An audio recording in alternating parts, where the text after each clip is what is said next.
Hello, hello. Welcome everybody for today's OST listen. This is going to be listening to the best of, well, originally it was listening to the best of the Fire Emblem franchise, but it's actually listening to, I thought I fixed this, but I didn't. It's actually listening to well, there is some best of Fire Emblem, but predominantly it's actually going to be mostly Three Houses with some of further stuff down the list, which I will share with you in a moment. Let me quickly adjust this ever so slightly so that this is the correct title, because that is not the correct title. Yeah, no. Oops. I copied the wrong one. Hello, hello, hello. So, oh no, I'm right. What am I talking about? Have I lost my mind? Yeah, no, I was wrong. Okay. All right. So we're doing that.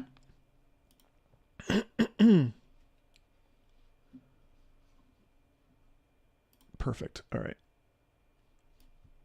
Changing the title just so that it's clear what this is.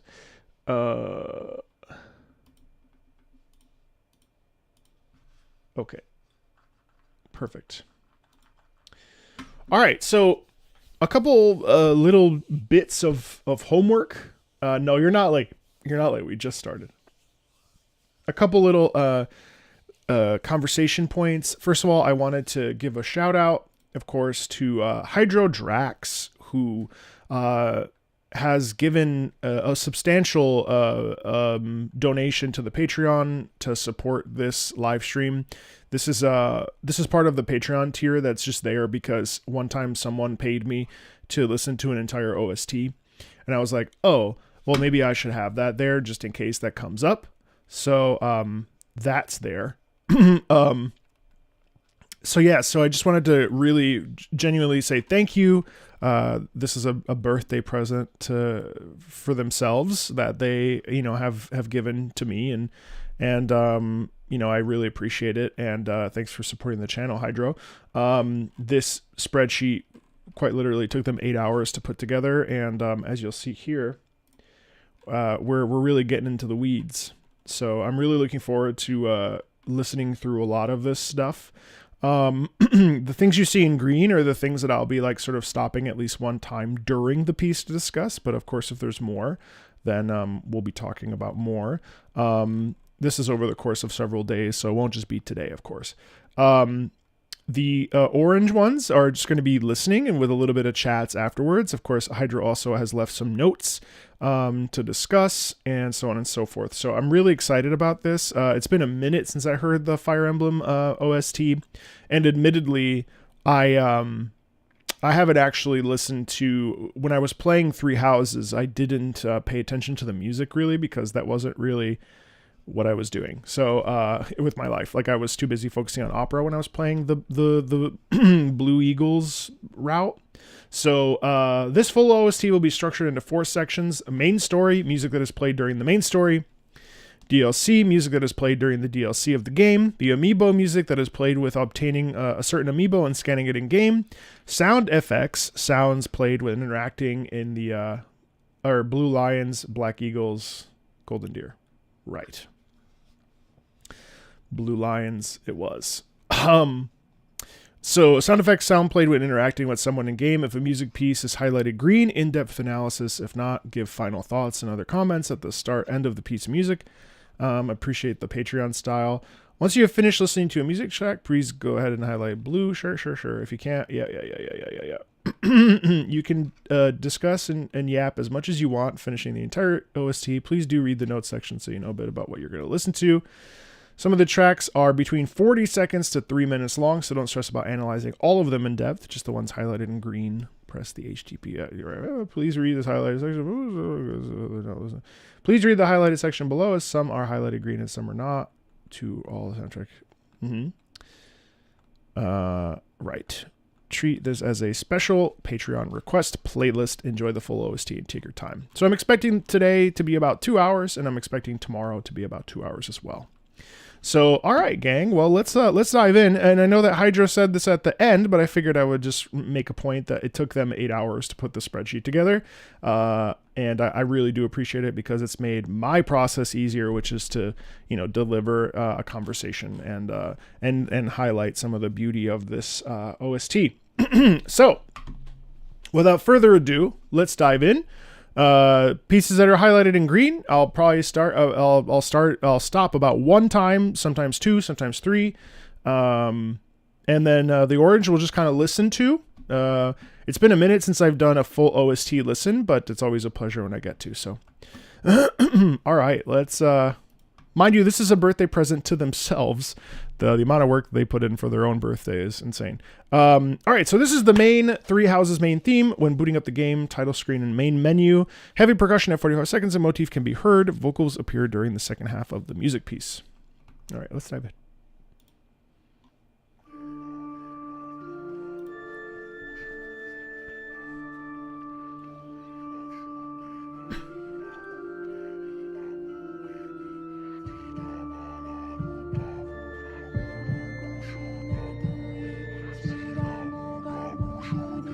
Hey, Dash.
Oh, yeah, this is 8 That's right. Into the dawn, I wish I could stay here, cherish all in peaceful days. What?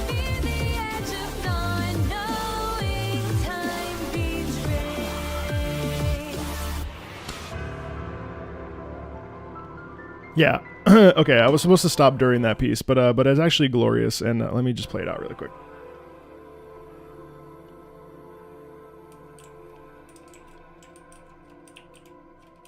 Yeah, that Edge of Dawn motif is absolutely crazy. And I think what's really impressive to me is the fact that if you really think about it, da da da da, that's 2 notes, da da da da, 3 notes, da da da da da, 4 notes, da da da, 5 notes, da da da.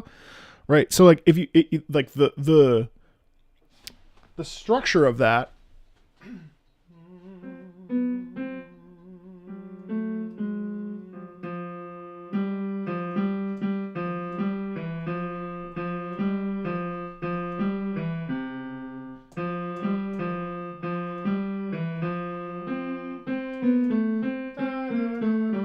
That's an F major. It's an F major. Da da da da da da da da.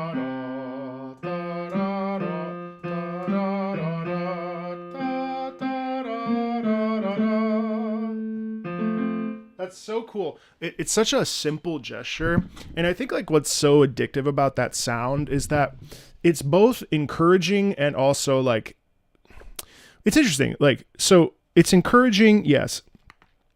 It has hope in it, yes. But also, if you think about this, da, da, da, da, da, da, da, da, that has like, okay, I can do this. Da, da, da, da, da, da, da. That's like, yes, I can. You know why? The reason why that's so emphatic is I gotta get this set up on the computer. I'm sorry, it's like this, but this means one thing. This means something else. right? That's like, yeah, it's the same phrase, but those two musical ideas mean two different emotional things, right? So da da da da, because those are steps. That stepping is less like pungent, whereas da da da da, the da going down to the to the fifth of the chord, that says like, yes, we're strong, we're committed, we're focused. Now check it. Da, da, da, da. That's what we heard before, but instead we go up. Da, da. Don't you feel how da da da da da? That says, okay, we don't have an option. We have to. There's a sense of like, I have to do this. Da da da da da. Then we repeat it. Da da da da da. And we land on the third of the chord.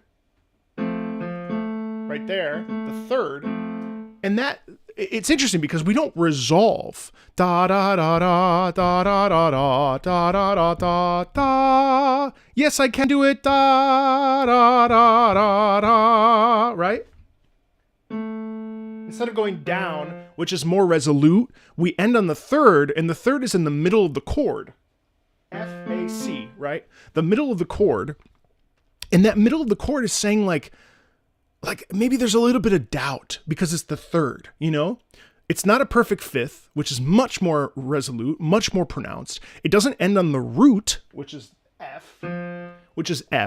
It doesn't end on the root, and it doesn't end on the fifth, which means possibility. In the middle, there's like doubt, kind of. You know what I mean? I'm just making this stuff up, guys, by the way. You can do this anytime you want. But I just love the gesture. Da da da da da da da da da da da da da da da. And then we just go down the scale. Da da da da da. Right? Isn't that awesome? Like, again, it's such a simple gesture, but I think emotionally, that really is like 4 different emotional beats within like a phrase. And a phrase in that case would be, it's 4 measures per bar. I don't know what key time signature it's in, but all that to say is that it's a simple phrase, and yet we can like pick apart all the little emotional thought processes that go into something like that, even in like 8 notes, right? Isn't that cool? I just love that. I love that. And also, like, you can also think of the emotional arc as the whole of the phrase, right? So you can break it down like I did. Da da da da da da da da da da da da da da da da. You can break it down into da da da da da da da da. That's 2 different ideas. Da da da da da. That's another idea. Then we repeat da da da da da da. That's another idea. And you can go that way, or you can look at it as one big picture. We're going to be here a long time. Thanks, Sakai and Wood Funeral for Flowers. I think we will, for sure.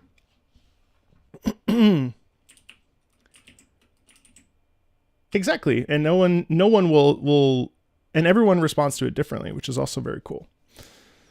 Okay. So now we're just going to kind of just go through, listen to them, a couple thoughts here at the end.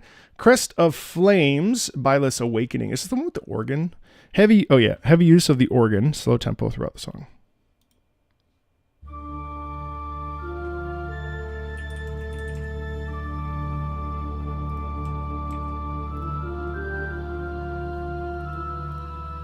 Oops.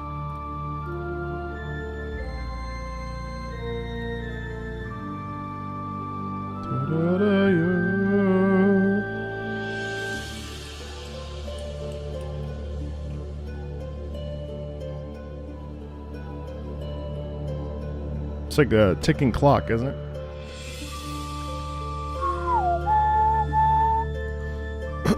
So much suspense building up there. Da da ya da da. Dun dun dun dun dun dun dun dun dun dun dun.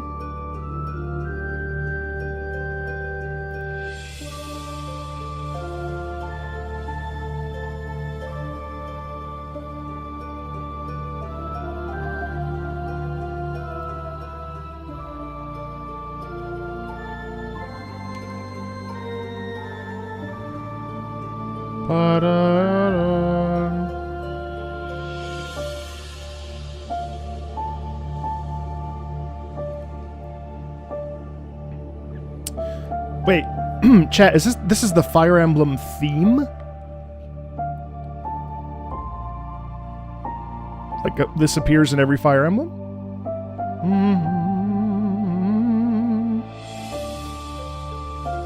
Oh, cool. I thought this was only in Fire Emblem Three Houses.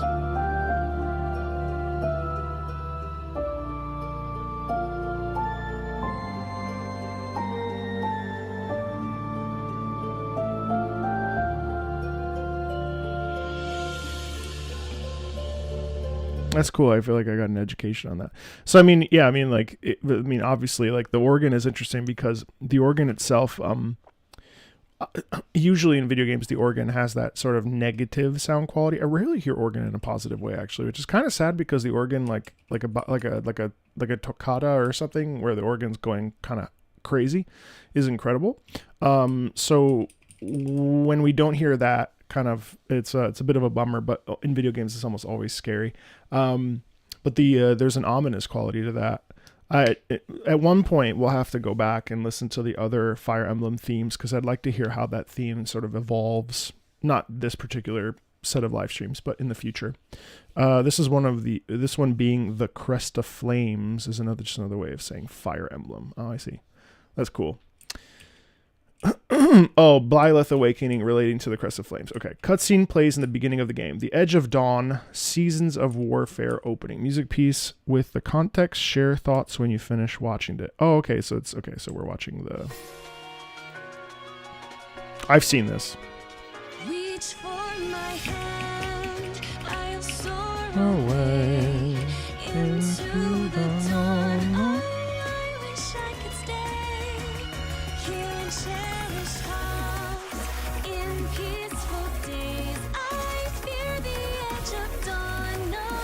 I did make a breakdown on this, yeah. This is Lady of Racefelger.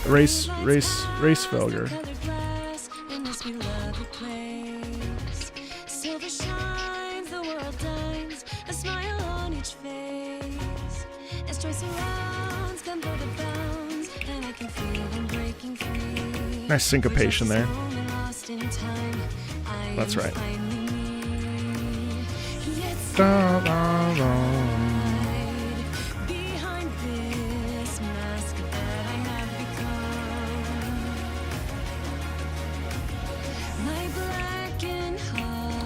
Is this game viewed positively by the Fire Emblem community?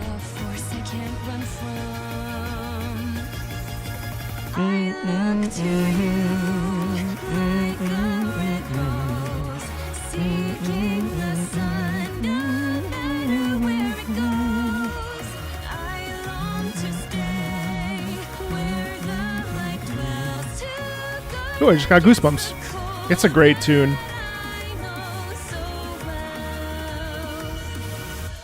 Edge of Dawn. Yeah, that's, I mean, it's cool. What really came to my mind when I was listening to that was just how grandiose it feels, even though like the female vocal there is pretty, I wouldn't say it's mild, but it is pretty, it's an intimate kind of conversation, whereas some of the syncopation and some of the EDM-y sound in the background, and you get the picture of the war and stuff, so like it's obviously like larger than life and like a pretty serious deal, but admittedly the singing itself is actually pretty intimate and pretty quiet. It's cool to see that this game had the staying power that maybe other Fire Emblems, it's kind of like how I kind of foresee Monster Hunter Wilds being for people. Like everyone likes, or I guess Monster Hunter World was, like, it brought me to the series, right? So like all the previous Fire Emblems are known, but like maybe people didn't play them. So then they hopped into Fire Emblem Three Houses, and that was like the thing that brought them into the like stratosphere of Fire Emblem, which I find interesting. But personally, the little bit I've played of Awakening, I actually prefer Awakening to Three Houses. I'm talking like a minimal amount. I didn't dislike Fire Emblem, but at the time I wasn't really big into You know what's funny? The only game that's gotten me into tactical games like this is a fucking gacha game. Like Girls Frontline 2 got me into tactical RPGs like this. So like now I feel like I could actually hop into Fire Emblem and actually appreciate it way more, which is weird because like that's like a gacha game, not to discredit it, but you know, you wouldn't think that like a gacha game could be like a door opener. But in some ways I feel like Girls Frontline 2 opened the door for me to want to like, you know, hop into these types of games more. You know what I mean? Well, that's cool. I really like that theme. And again, I got goosebumps. I've heard it a bunch now, but it's one of those themes that just feels like just really personal for a person, for you. You know what I mean? Yeah, and it's cool. Oh, Fodlan Winds. Okay, so funny story. I used to listen to Fodlan Winds all the time. It's probably the theme from Three Houses that I enjoyed the most. Fodlan Winds, both Rain and Thunder, is by far my favorite of these tracks in this entire soundtrack. So I'm really looking forward to listening to it. So obviously this map theme, prologue, chapter 1, 3, 4, 5, battle theme, yeah. You have already listened to the soundtrack with Joe Zija. Yes, I did. The voice actor for Claude in Three Houses. Yes. But I also really enjoy it myself. I prefer Rain to Thunder.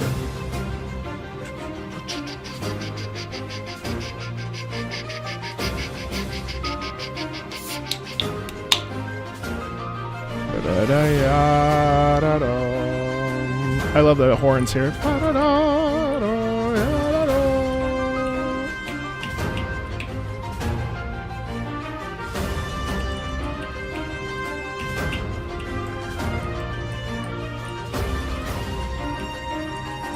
Oh, it does?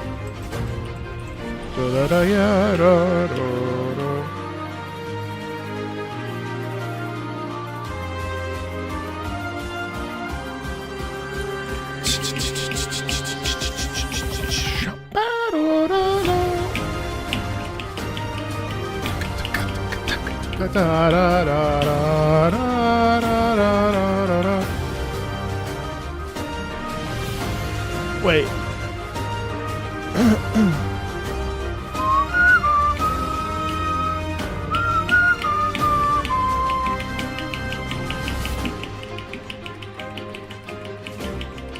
Hey, wait. Sorry, I have a question. Is the Fire Emblem theme in here? No, or not the Fire Emblem theme. What's it called? Shit. There's the motif. Da da da da da da da da. That's the Edge of Dawn motif, right? Clarify for me if you don't mind. Yes, I believe so, right? Because I think so.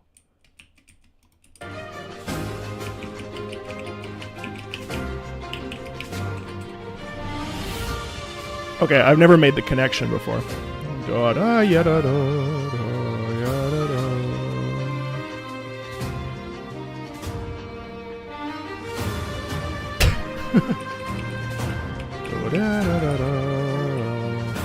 I'm actually looking forward to hearing this all in a row so that I can pick that up.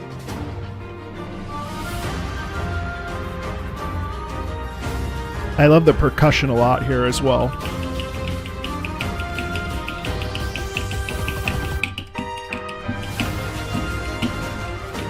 Hey, you're in luck. When we get to God Shattering Star, I may give you my version of it.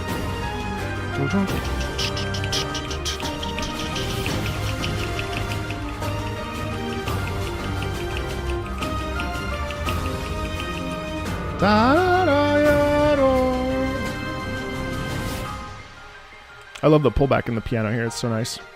Though like ever so subtle, but then you get the drum and beat back there.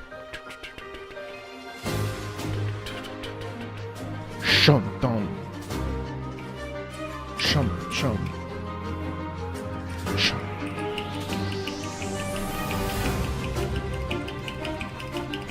Really nice loop there as well. Oh man, okay, I thought it was gonna keep going. Yeah, Fulton Winds is, I mean, what a great tune. I used to like write papers to this and stuff. It's such a like an invigorating piece. Have I heard the Thunder version? More energy and percussion. Yeah, I figured. Let's see.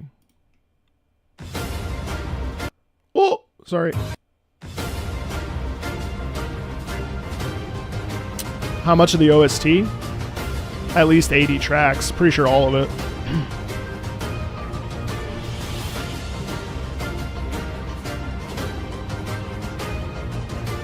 Dum, dum. Interesting. A little bit of syncopation there. A little delayed onset.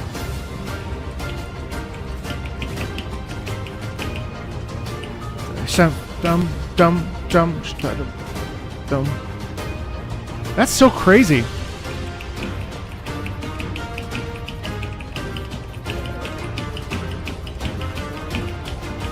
Less strings. Interesting. More horns. Dum, chum, chaka, ka, ka, ka, ka, ka, ka, ka.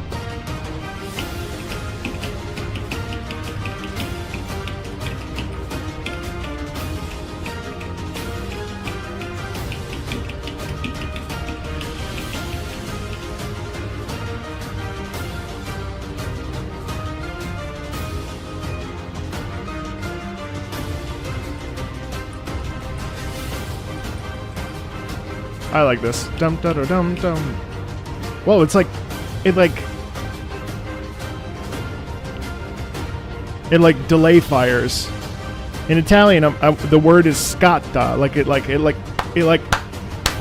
launches.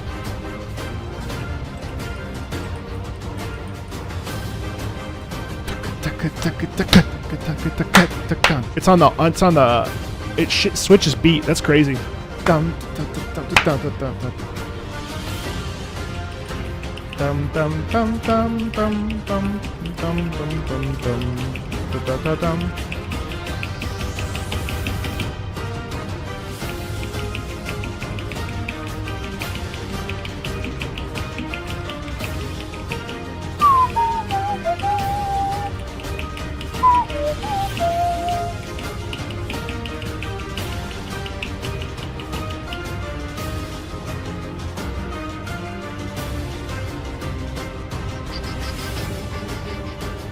There too. Oh man, that's beastly. Dum dum dum.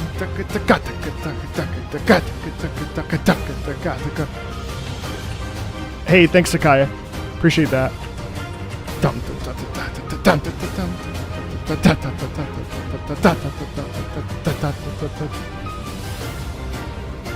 Yeah, man, that's crazy. I think I still prefer the Rain version of the two, just because of the sweeping winds, really driving home that melody. But the Thunder one is cool because it has that impetus of danger because of the way that we focus on the brass predominantly. You know what? I will sing you God Shattering Star when we get there. Let me just grab the sound file really fast.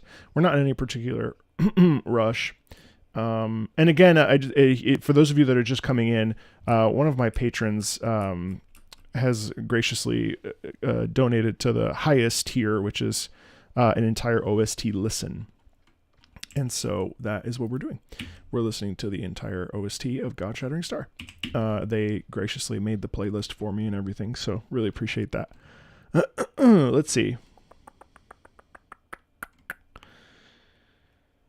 I just have to grab the...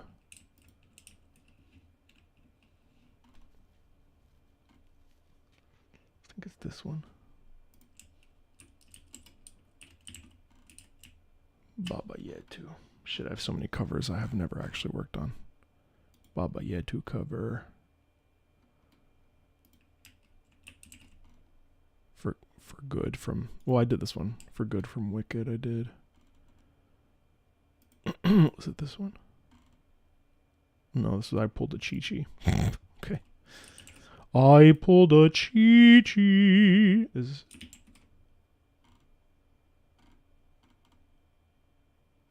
Sorry, guys.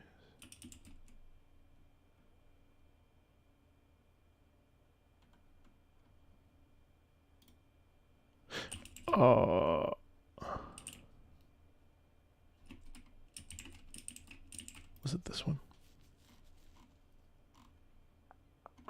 No, that's Fantasy 16 away.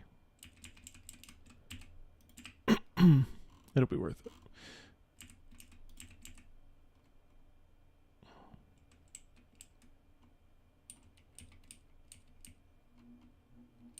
Is that this one?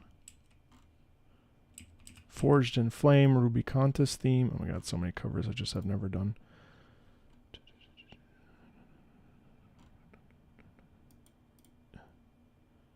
Bury the Light opera version. Hilarious. I should actually like do these. Could it be this one? God Shattering Star. Okay, I'll grab that for later. Unless Hydra has a preference, but I would like to sing it if possible because I have to actually like. Okay, so next up is Blue Skies and a Battle Rain.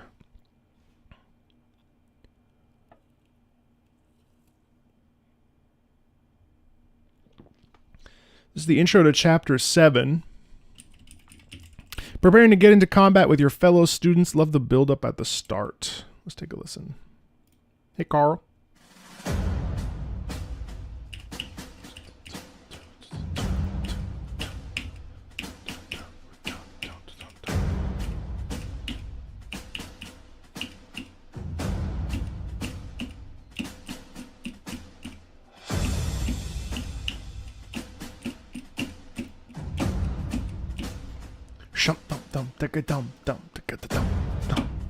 Yeah.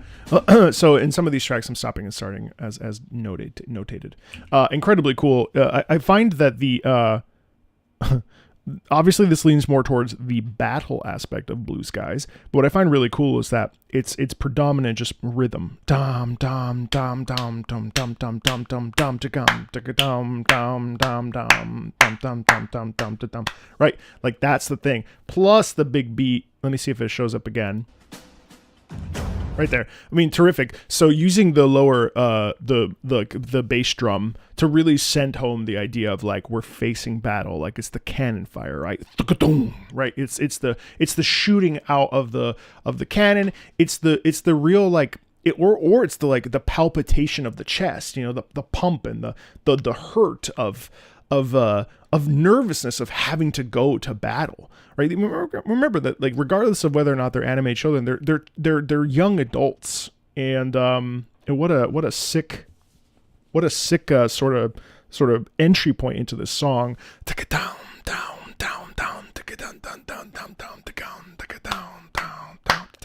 Right, that's like so cool. Man, Parasite Eve. I want to buy the novel, but it's impossible to find.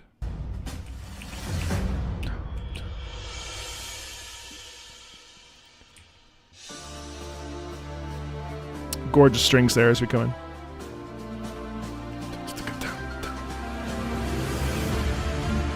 Dum dum dum dum dum dum dum dum.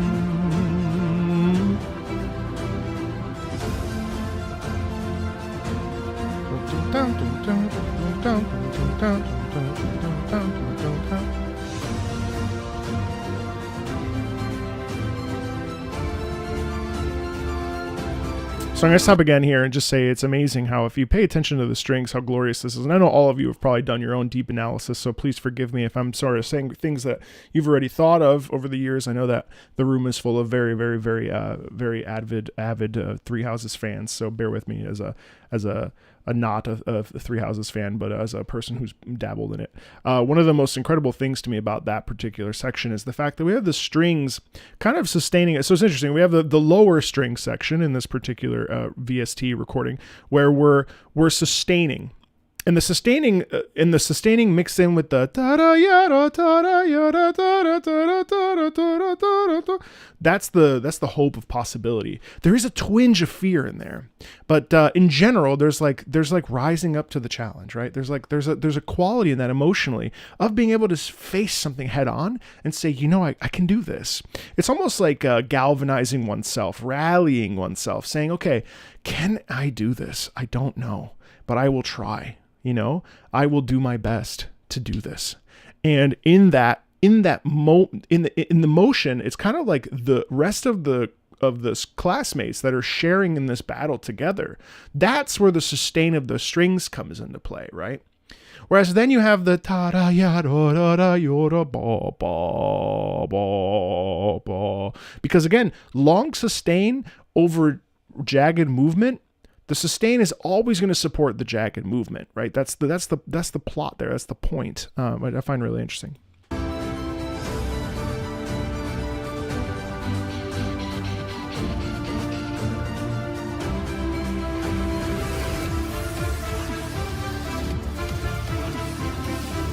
Dun, dun, dun, dun, dun, dun. Dun, dun, dun, dun, dun. Key change, nice key change. Dun, dun, dun, dun, dun, dun, dun, dun, dun, dun, dun, dun, dun. Still have the snare. Still, now we have the vocal support of the sopranos.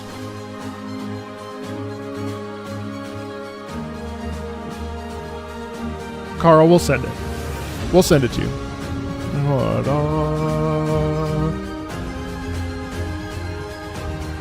Isn't that great too? I love the step down up at the upper register. The step down like that, while we have this natural sort of, basically what we have is a pretty natural long crescendo, which is very common, where we naturally are swelling into a set of action. And but the highlight for me is the little accent of the sopranos over top as they descend down. After having climbed up, they descend down, sort of saying like, this is resolute, this is strength, you know, so on and so forth. So it's cool.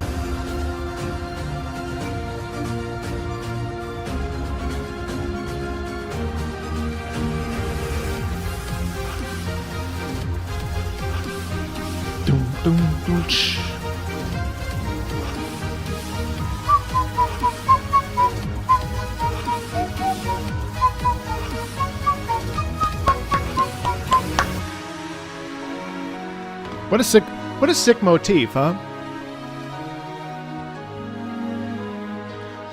Da, da, da, da, da, da.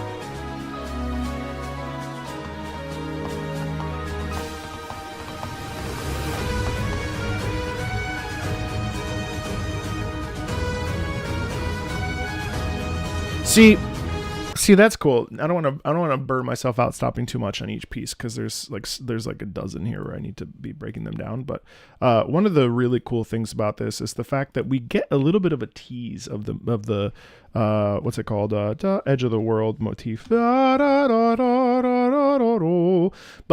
I was mentioning this earlier in a Zelda filming episode, where essentially it's ever so slightly that theme. It's just enough of that theme to cause us to like connect to it emotionally. But the basis of this experience is the fact that like the theme is the theme, but we cut it, like we don't actually finish it off. So essentially it's like motivic blue balls, where you're hearing da da da da, but it doesn't actually go to where you expect it to. It shifts. And I also love that the rhythmic identity of ba ba ba ba ba ba ba ba ba ba ba ba ba ba ba. Anyway, I'm gonna keep going.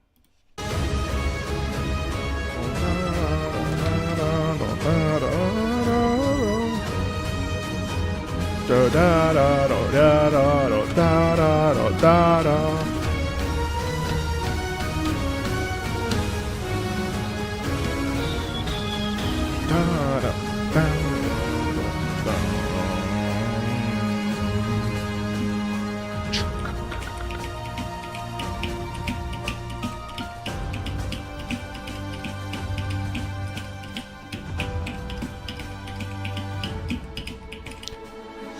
Yeah, dope. I think I might love that piece. Might be one of my favorites. Is there a difference between motif and leitmotif? In theory, yes. But like we're talking like minutia. Like so a motif is a musical. Well, not really. I mean, like a motif is a musical phrase, right? A leitmotif. Okay. A leitmotif was used by Wagner quite a bit, and Wagner didn't coin the term, but essentially a leitmotif is A leitmotif is a noun. So a leitmotif is like Marco makes his entrance onto the stage. Every time Marco makes his entrance, it plays. And so you associate a musical phrase, a leitmotif, with a character, right? Now, a motif, the main theme of Fire Emblem Three Houses, or let's say the Fire Emblem theme, that doesn't necessarily connect us to a person, place, or thing. Person, place, or thing. So that theoretically is a motif because it plays. It may have emotional impact. It may connect us to previous games, but realistically, it's not like every time you see, like battles can have motifs. So like the Edge of Dawn is like the battle motif. I'm just saying. So leitmotifs are boss themes in Souls games. Sure. The only problem is they don't appear outside of the boss theme. So yes, they're themes. Theoretically, they're leitmotifs if they appear. I'm trying to think of a game that features leitmotifs. Honestly, I'm not sure. Most boss themes are leitmotifs for the fact that they represent the character. So like if you hear the theme, what was I?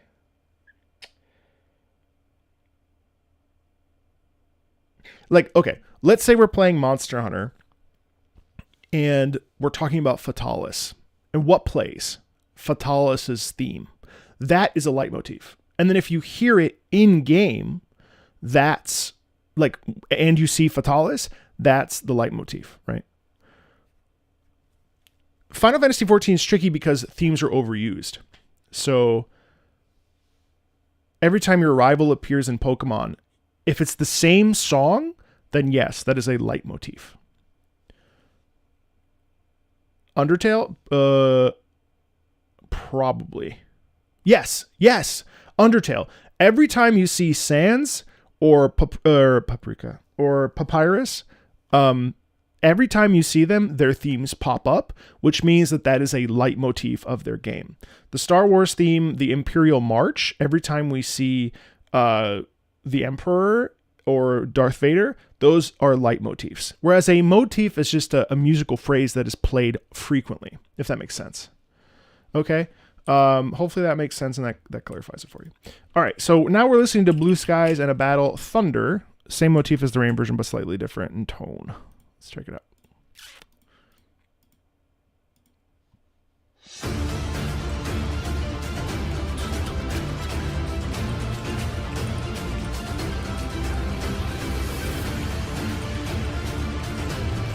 Yeah, I can see that. 0.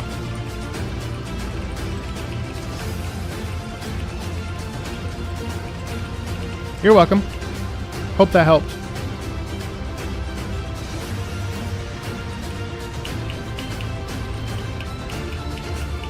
Leitmotifs are people, person, place, or thing.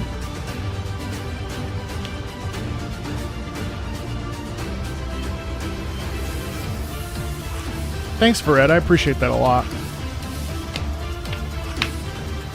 Thank you very much. I like this version better.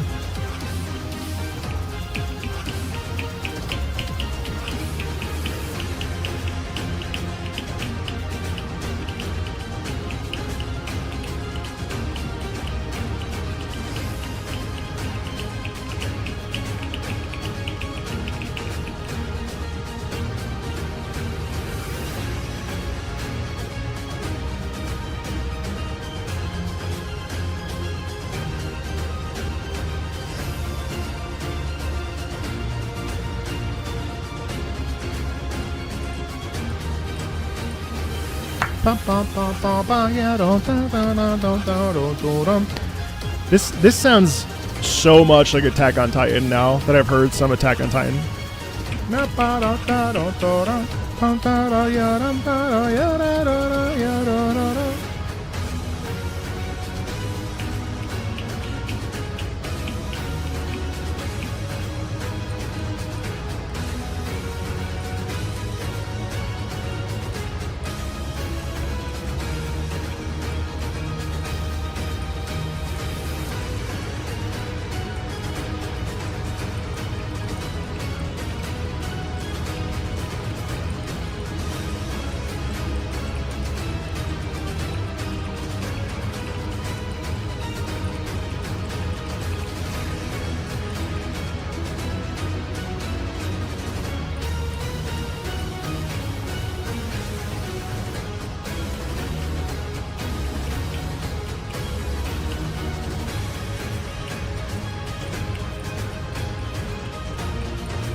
You know, oddly enough, I find that pretty oppressive. Like it's just constant. It like repeats that intensity so frequently that it really, really like it chokes. It kind of chokes a little bit. Like it doesn't feel the rain version tends to be a bit more. I know that changes for Funeral for Flowers, right? But like I find that rain is a little bit more palatable.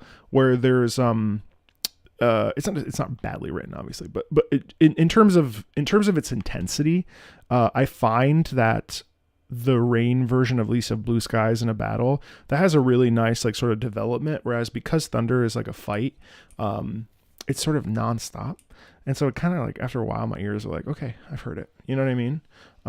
So I actually prefer the rain version of those. I'm enjoying the OST. Keep up the great work. Oh, thanks so much. Oh, Hydro, you've already given like so much money. Can you stop? You don't need to give more. Thank you. Blue Skies and a battle between heaven and earth. Thank you, Sky. Well, I mean, we'll listen to it later, so I mean, inevitably it'll come up. Also, yeah, if you want to give context, that's fine. Like I said, I played the Blue Lions path. I didn't care to continue playing it the rest of it, but I'm happy to know the context. Hey, Davis, what's up? Tearing Through Heaven, Rain. Battle theme for Chapter 7. Repeating string notes during the first. It's your birthday? Hey, Gabby. How you doing? It's your birthday? Happy birthday to you. Happy birthday to you. Happy birthday, Sandy 47. Happy birthday to you. Repeating string notes during the first few seconds, that then motif kicks in afterwards. Okay. I'm not going to stop 3 times. I'll probably stop once or twice. I just don't want to burn myself out because we have many greens here.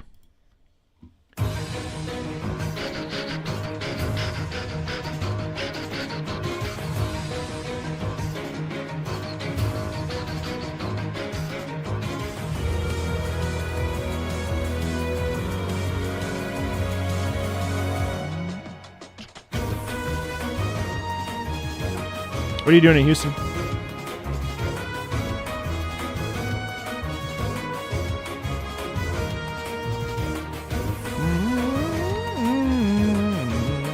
Oh, thank you for gifting 5 subs. Thanks so much. I appreciate that a lot.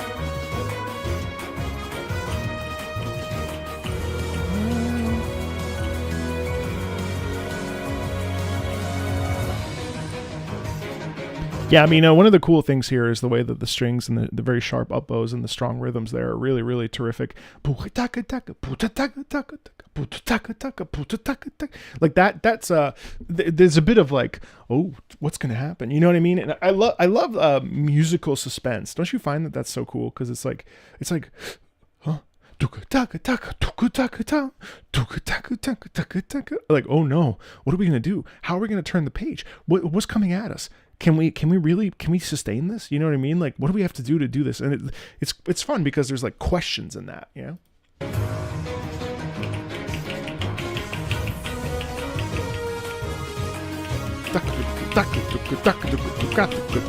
Actually, funny enough, I didn't think I used to care for drum and bass quite as much as I do now, and partly because of Sonic. Isn't that funny? So listening to Sonic, and this is something that, you know, I really recommend. Like sometimes when we expand our musical, like emotional musical vocabulary, we can kind of come back to certain things, and when we come back to those things, they actually mean more, and also we enjoy the experience more. Isn't that fascinating?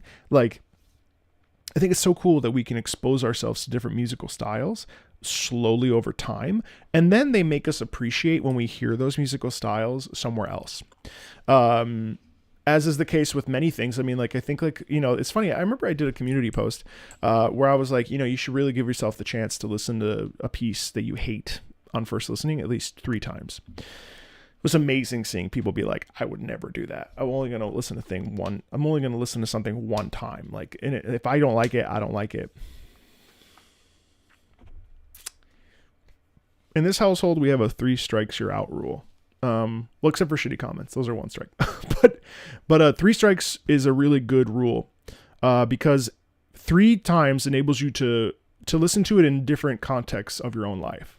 Whether it's 6 months from the first time, whether it's a day after, whether it's literally the hour after. Something can change in you depending on how you listen to it. Now you, if you know, like I know I hate country, there's nothing that's going to change that. How do I know that? Well, I've listened to fucking way too much of it to be like, yep, no, this sucks, right? So like, I know that I don't like it.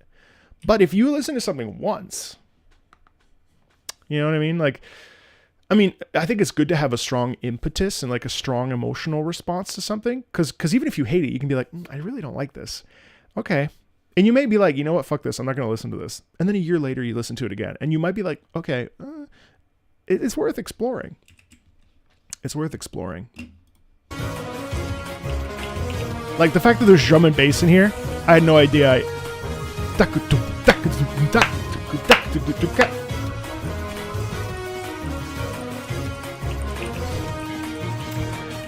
I have it out for Donkey Kong too. Actually, isn't that crazy? Like, this is the last time I'll stop for this song, but just because we have so much to get through. But like, isn't it cool? So we have this like drum and bass section that's really, but then we have the vocals here, the lyrics here, that are really terrific. Check this out.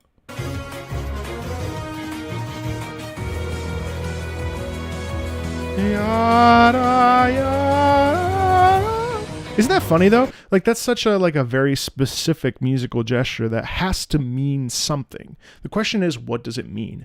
A, in the context, but then B, for yourself as a listener. And something that you can do that I'm trying to peddle every single video I do, not to sign up for the Patreon, actually, you might be surprised, is to fuck, I forgot I made a joke about the Patreon. Now I forgot my fucking comment. Oh, what was it? It was going to be good too. It was like, what do I try to peddle? I try to peddle something, not my Patreon. Fuck. I try to peddle, that's funny. I try to peddle something about music, the importance of XYZ. Shit. That's what you get for making a stupid ass joke. Shoot, it was gonna be cool to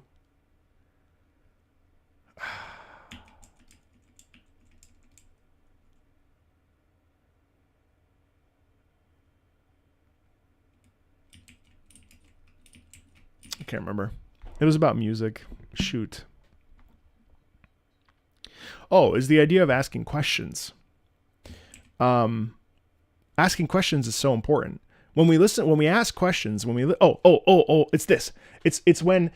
So listening to things in context, and I used to be anti-context, but like listen to things in context, take them away like we are right now, listen to it out of context, and then reapply the context. And you know what the craziest thing is? You will have like a mind-blowing transformation when it comes to music. That is honestly, I have 2 tricks. There's 2 tricks that I really believe strongly can change the way you listen to music. Play context, no context, context. Watch how much emotional emphasis will shift when you experience it for yourself, like away from the game, and like the way you hear things. So that's 1. And then 2 is active listening. And active listening is like, okay, we're listening to this piece right now. And it's like, okay, what parts of this stand out to me? Not just the melody. Oh, the strings. Oh, the violins. Oh, the rhythm. Oh, this is like kind of spicy. Why is that? That's all you got to do. And you just like relayer that stuff on top of the context. Boom. Your whole like perspective on the music will change. And you also learn to appreciate something away from the subject matter, which is really important. It's an important skill that we can cultivate, because listening to something outside of its space, it's a really cool thing. Like reading Lord of the Rings has been really difficult for me, because every time I read it, I just see Elijah Wood's face as Frodo. So had I read the book away from the movie context, I would have a very different experience. But what's happened is, because I've listened to, or I've seen the movie so many times, now the context of the book is just the movie, but expanded, right? And so there's something to be said for approaching it, from a different lens that I would encourage you to do if you want to.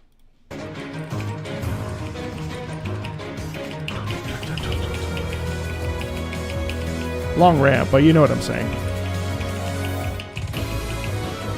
That's cool.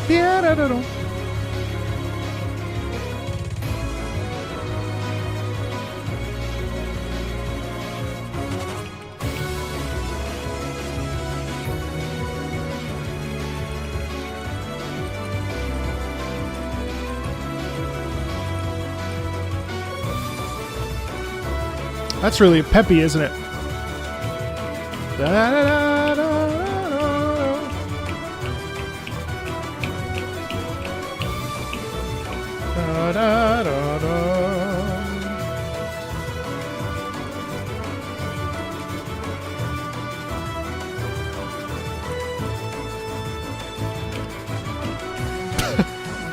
I don't. Thank you, though.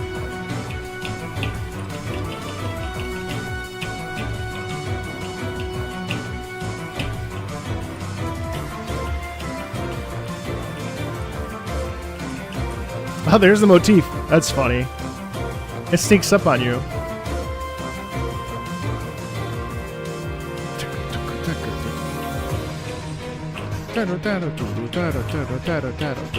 I like that.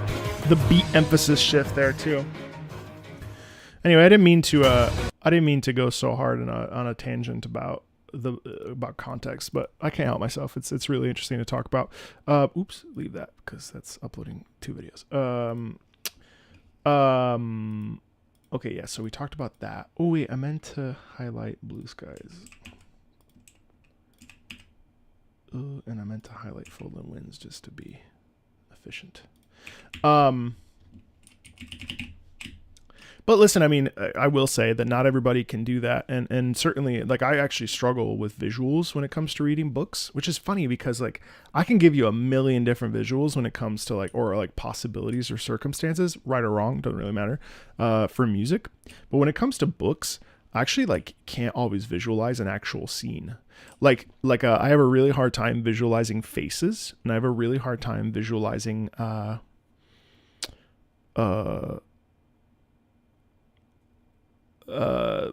not so much landscapes, but like I have to sometimes reread certain phrases in books because, you know, I just read a book called Between Two Fires, which, my God, if you like anything related to gothic horror, it's like one of the, I mean, I've never read a book like this in my life. It's like one of the, it like read like a movie. And that was really easy for me to visualize because the writing was not so in depth. Like Lord of the Rings. Sometimes I'm reading it and the descriptions make my eyes cross. Whereas, like, if it's a little bit kind of pared back a little bit, you can kind of make your own assumptions about things. Anyway, unrelated, but, you know, I find context such an interesting conversation because I do think the context is really important for all of these pieces because, after all, they're written for a context. That is the point, right? Programmatic music for the sake of telling a story. But listening to them away from context can also be really helpful. But sometimes, because we've played the context, we can't remove the connection, and I think sometimes that's unfortunate. But some folks can't, and that's okay too. But you know, it's just like I'm just talking. Damn, 22 months, brother. Appreciate you.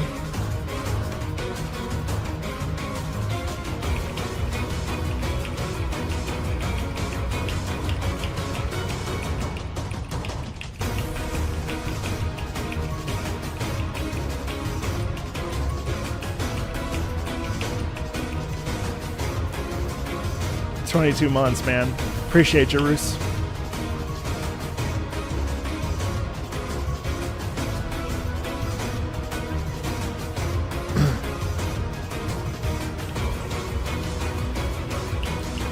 It's so heavy in here.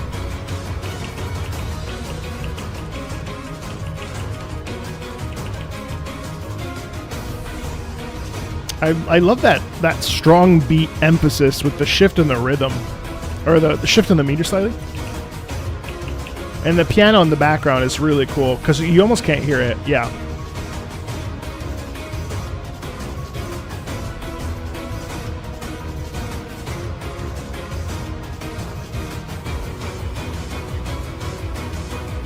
That's super driven.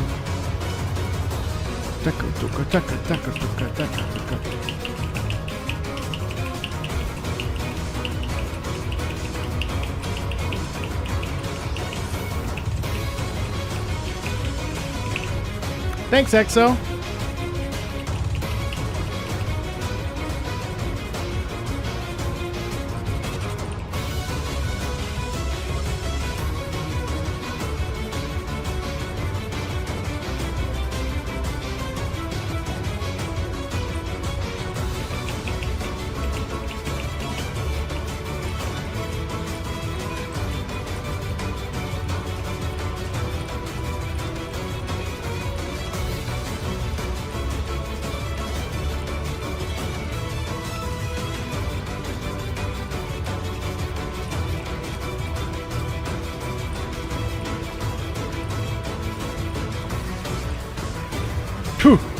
Dum dum dum dum dum dum dum dum dum. That's cool. Dum dum dum dum dum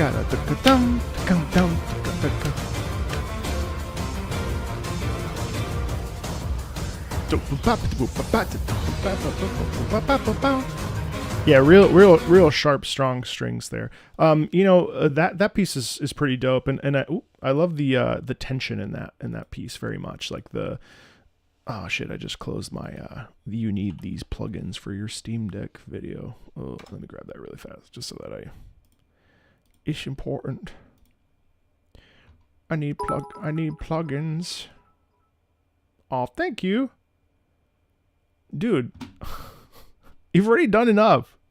Sorry, let me just this is for later. Don't mind me. Don't judge me. Yeah. Again, the emphasis on the thunder tracks is really interesting. But I find what I was thinking while I was listening to that. I was thinking about the piano underneath. Oh, thank you.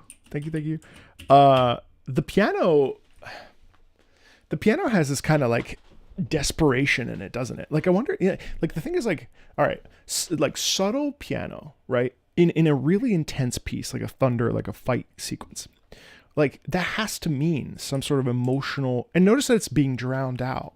Like, don't you feel that maybe the reason why it gets drowned out is because it's like the fear. Joel, thank you, Joel. Come on.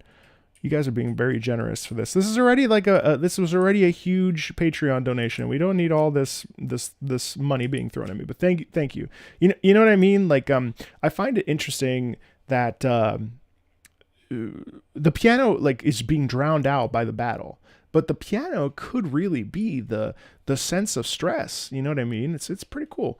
All right, so now we're gonna dive into Roar of Dominion, which I think I've heard this before, but I can't remember. Let's check it out.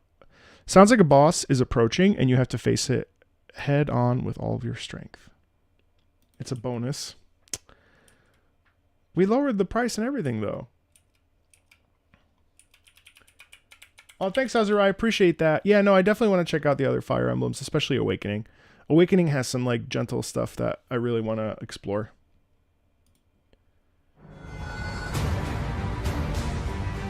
Dum chop, dum chop, chop. Not for you, Carl.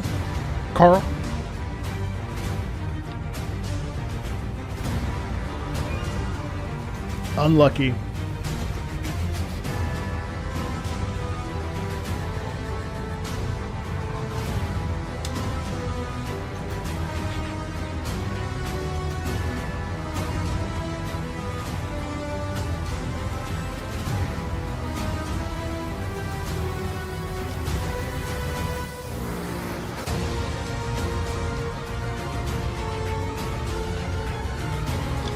Wow, the whirling of the strings.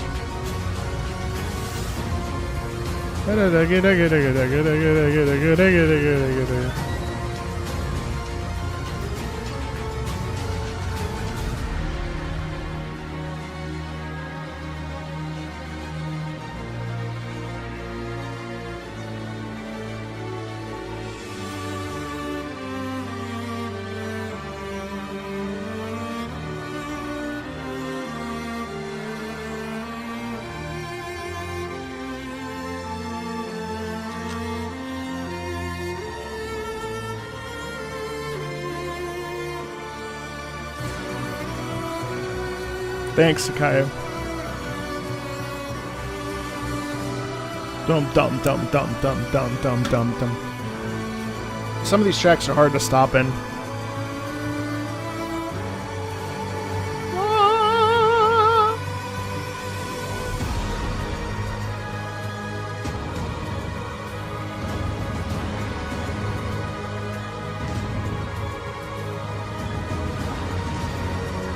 I'm gonna stop there. I mean, holy shit! Like, this is a kind of theme that just like lays you flat out, right? There's such sadness in that sound. It's kind of like this must be the turning point when we find the sort of, I don't know if there's a betrayal there or something, but it definitely has the sound quality of betrayal, doesn't it?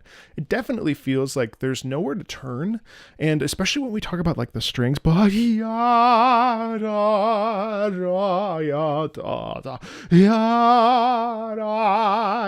it's funny because imagine if the fast rhythm wasn't there. The fast rhythm makes it feel like what the fuck, what are you thinking? Don't you understand like how serious this is? Like, don't you understand like we have the possibility to like change the world, you know what I mean? And that's the real like crux of it.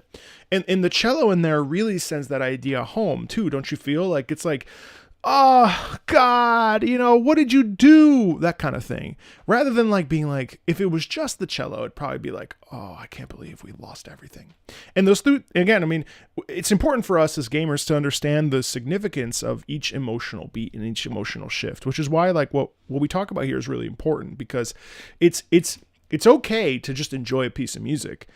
But we should go further if we want to, and if we have the capacity to really think about what the tonal shifts feel like. And in this particular case, it's like it's like a very, not ruckus. Ruckus is like boisterous, but it's a very heavy theme, but it's the beat pattern that keeps us moving. Like, even though the cello is pressing on us and weighing us down and like choking us out, but oh God, you know what I mean? Like, it's cool how that's what creates the sort of emotional impetus, the rhythmic buildup, to then get to this cello near the end of the track, mind you, like with 2 minutes, you know, with a minute left to go, of really feeling like, what are we going to do? You know what I mean? Like, yeah, it's cool.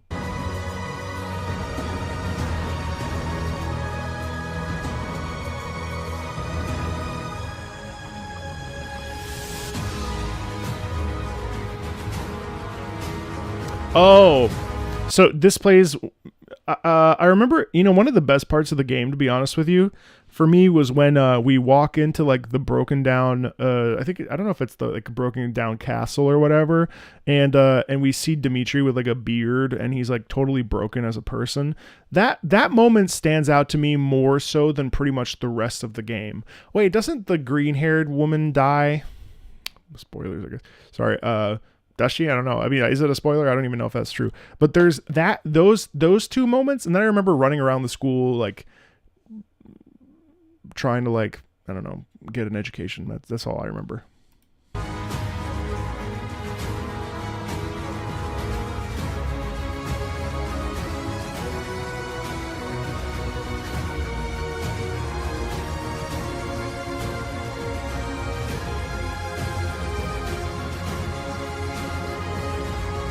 I have no idea.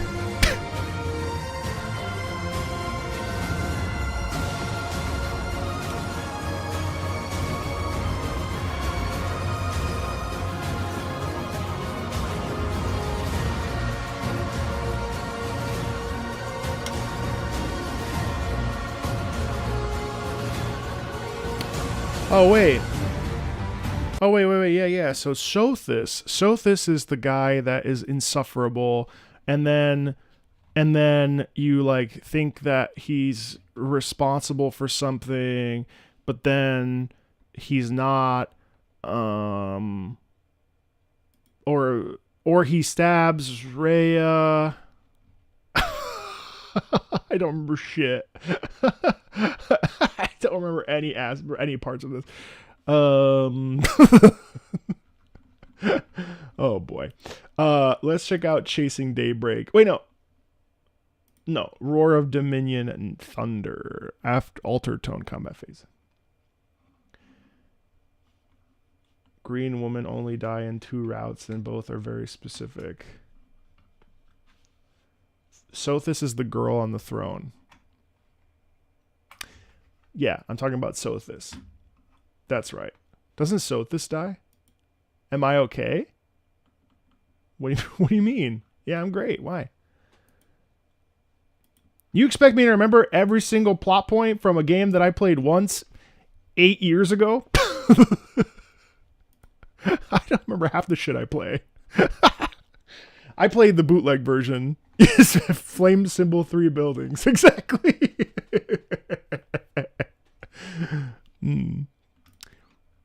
I told you, you guys are fans. I'm just here for the ride, man. She doesn't die? Well, who the fuck dies? Someone dies. I can't remember. Whatever. I played a different game than you guys. No green woman dies in the making of the Blue Lion route. Oh. The game came out in 2019. Listen, a lot's happened. Let's be clear. A lot has happened in my life. Okay? It feels like it came out 30 years ago. It feels as old as Super Nintendo.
Oh, that's cool. That's the bell from the monastery.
Those are strings.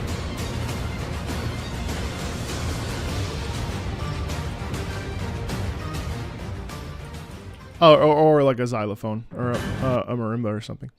You know, it's cool. It's yeah. So far, I'm tending to prefer rain themes. If I'm honest with you, rain themes are delivering in a big way. There was also another thing. What did I remember? I remember when Bailith. When the sword becomes like a whip. I don't know if that's like a special thing that happens, or maybe that's just like a general thing that happens, but I remember that distinctly as well. Byleth. That's what I remember. Chasing Daybreak, not to be confused with a Trails in the Sky title. No Trails in the Sky game is named that, but whatever. It sounds like it could be. Facing off against a familiar, strong opponent. I think I've heard this. I'm sure I have.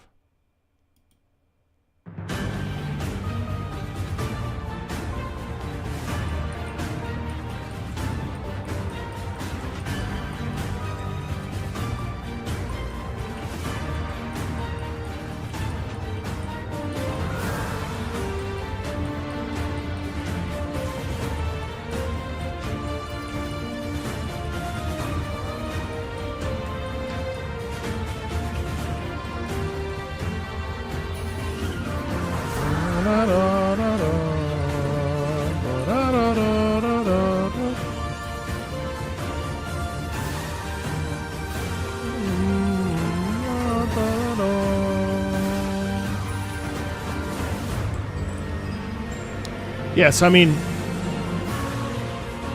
let me just stop there really quick. I mean, I find the first like minute of this really intriguing because essentially if it's the first thing that we hear after the time jump and witnessing Dimitri and all the sort of destruction that's occurred over XYZ amount of time, what I find really intriguing about it is that there's a degree of optimism in the sound, especially in the strings in the first half of this, where it's like, where it's basically saying like, hey, you know, things are bad, but like they're getting better, right? Like we're going to be okay. Like things are going to, we're going to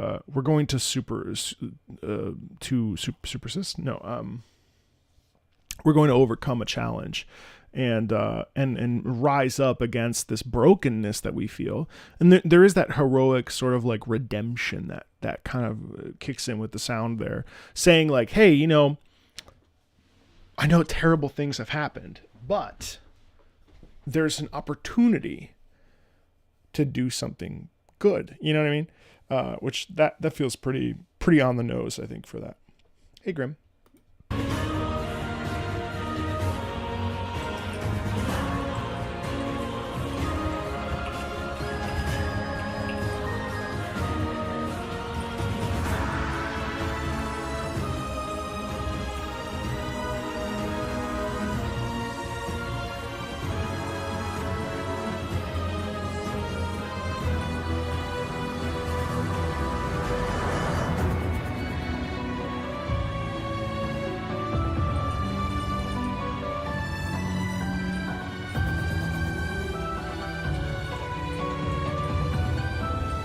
Yeah, and motivically right there, what a gorgeous little violin, flute, sort of unison lick there. And I think that to me really is like,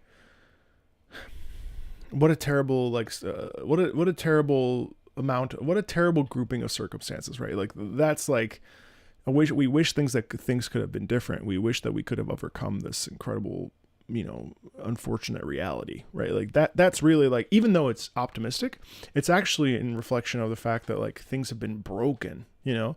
And it's cool how we allow a positive theme to not just be happy, but to also be indicative of like, sympathy or empathy or like reflection on or wishing for the best or what have you. You know what I mean?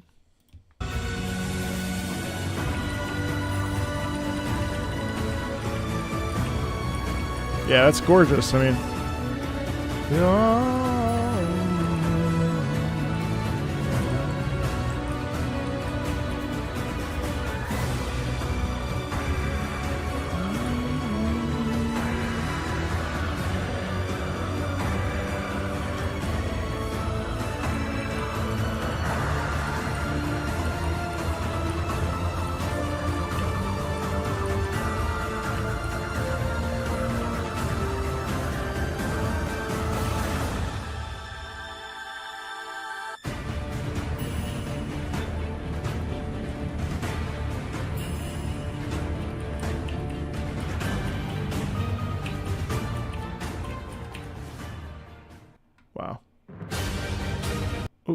These are in order, aren't they? So I mean, I could just stay within this playlist, couldn't I? Oh no, it's better for me to look at this.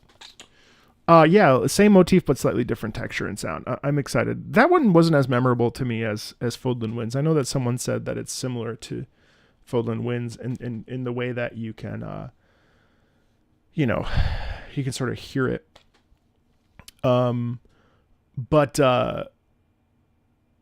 But yeah, it's not as memorable as Fodlan Winds, but I think it's probably more emotionally complex, if that makes sense. Which kind of video game music can you review? Should it be a AAA? Oh, it could be anything. I mean, what do you mean? It can be anything. I don't discriminate. Okay, this is the Thunder version then.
Boom, ba dum, boom, cha dum, ba dum, ba dum, ba dum, da dum, da dum, da dum, da dum, da dum.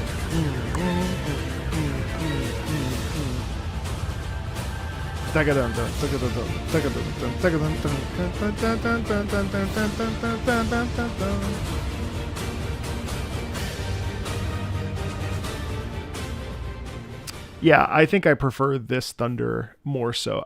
I am noticing that the Thunder tracks, obviously we don't hear them incessantly, but the Thunder tracks tend to get a little bit grating on the ears just because of how frequently, like how prolonged the intensity is. Usually the Rain tracks have a lot of variability. What was interesting about Thunder versus Rain in this particular case for Chasing Daybreak was the feeling of... I think the Rain version had more emotionality, whereas Thunder felt more resolute in its like decisions, and I quite liked that, especially with the latter section of it. But the horns really driving that were really satisfying to listen to, I think, and in this particular case, I would prefer the Thunder track as well. Okay, so 3 in a row. We're gonna be stopping and starting between Heaven and Earth, Rain, Thunder, and then the Long Road, Rain. So I'll try to stop once to twice to 3 times. You have chosen a path, and we'll stick with it until you reach your goal.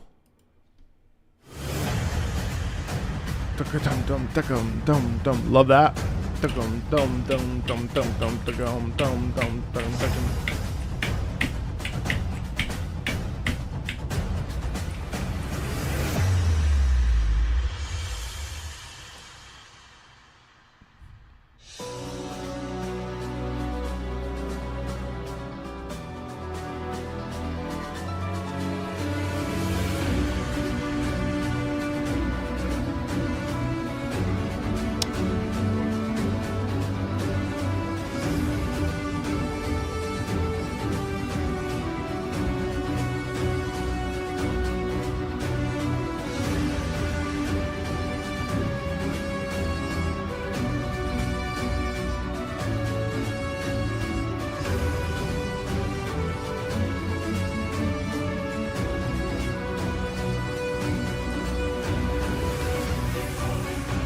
Oh.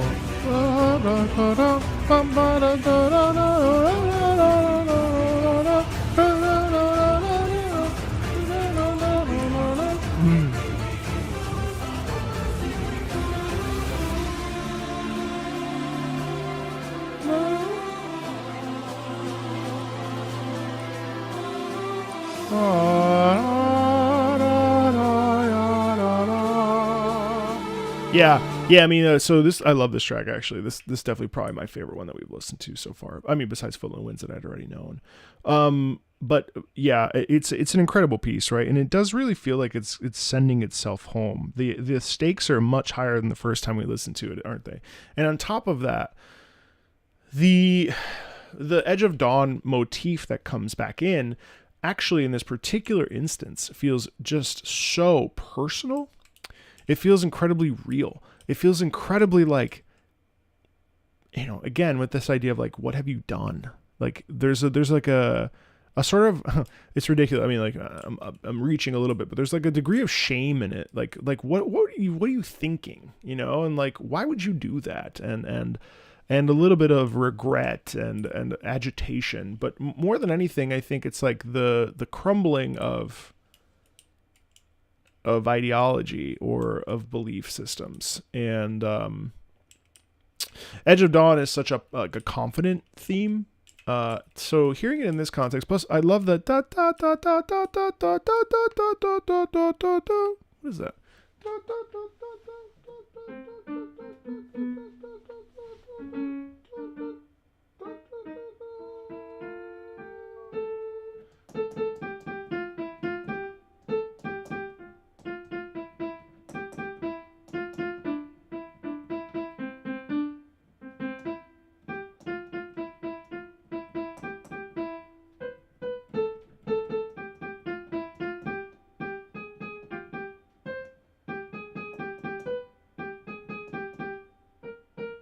Yeah, so it's cool because then when it goes up by half step, which makes it so much more impactful. So ba ba ba ba ba ba ba ba ba ba ba ba ba ba, and like it's cool how actually half steps are fun because half steps it's not all the way there, and so like there's a degree of like delaying arrival kind of.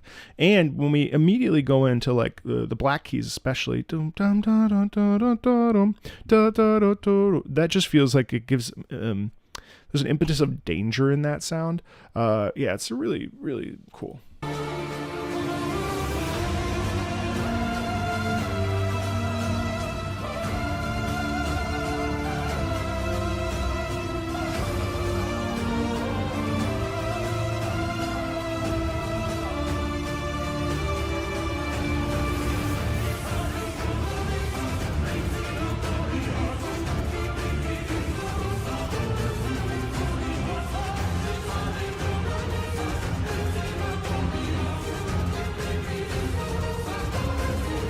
Yeah, let's have one more time and just mention the fact that the choir is just so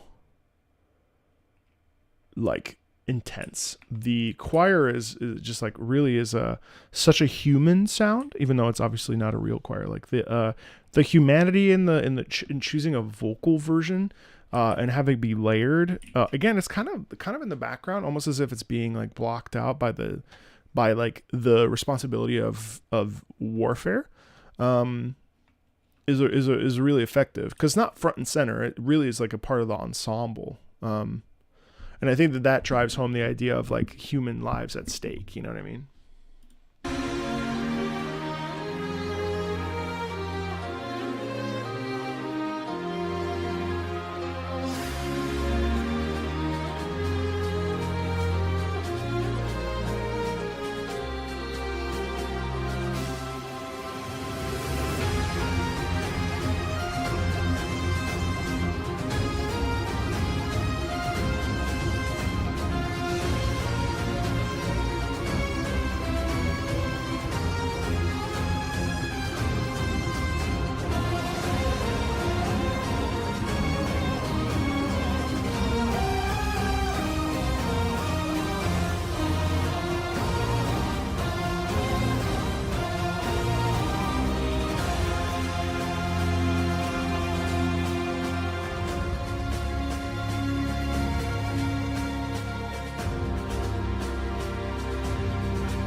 Yeah, that little corner near the end is incredible. Where is it? I think it's like right here. Where is it? Yeah. Da da ya da da da da. Da ya da da ya da ya da da da da da da da. Ya da ya da da ya da da ya da da ya da. Like in theory, that should sound like positive and optimistic, right? I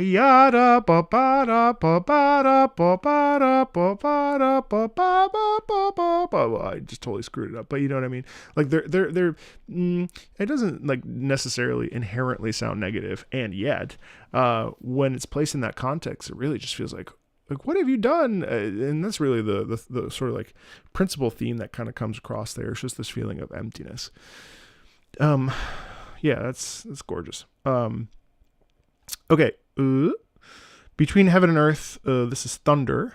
Slightly altered music notes to give it a different feeling. I'll probably stop one time since it'll be pretty similar. Oh, it's not similar at all, actually.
Yeah. Dum dum dum dum dum dum dum. Dum dum dum dum dum dum dum. Yeah. In a way, this piece, yeah. So like we're fighting our former students, right? And so like right here, there's this. It's almost like saying sorry, isn't it? Like there is guilt in that sound.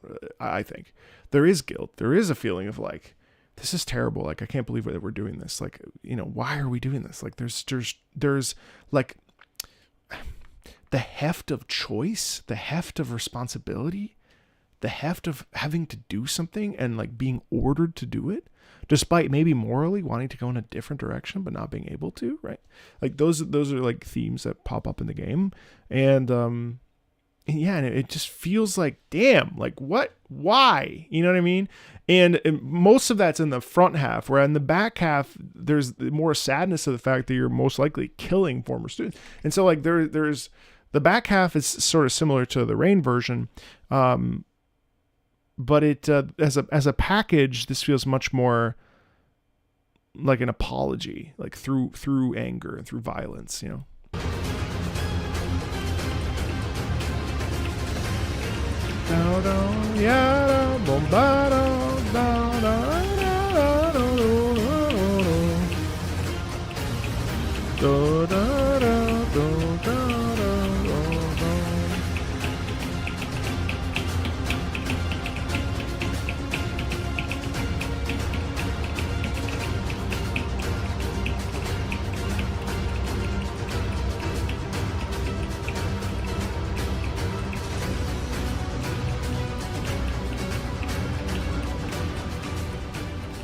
Glad you're enjoying the stream. Yeah. Yeah. Whoa, not yet. Yeah, so I definitely think that those things are in line with that thought process. All right, so this is...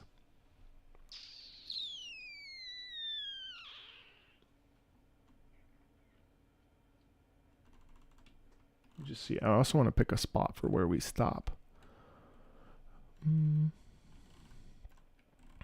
We'll see. I'm doing okay for now.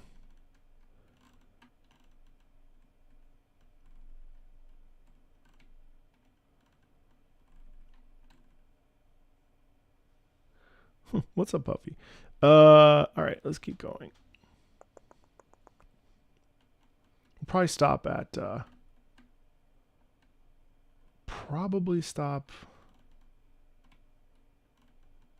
I don't know. There's not like a good place to stop. I'm just trying to... I'm looking at where I want to...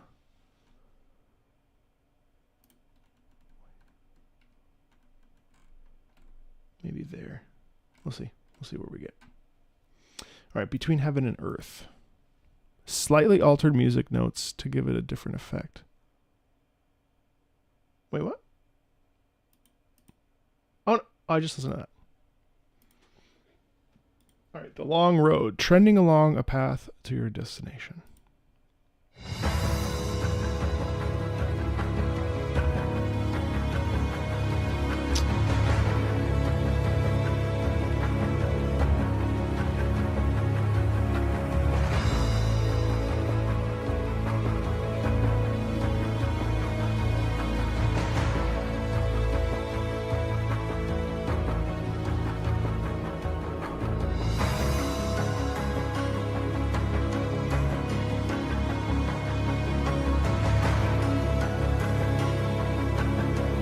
It's all good.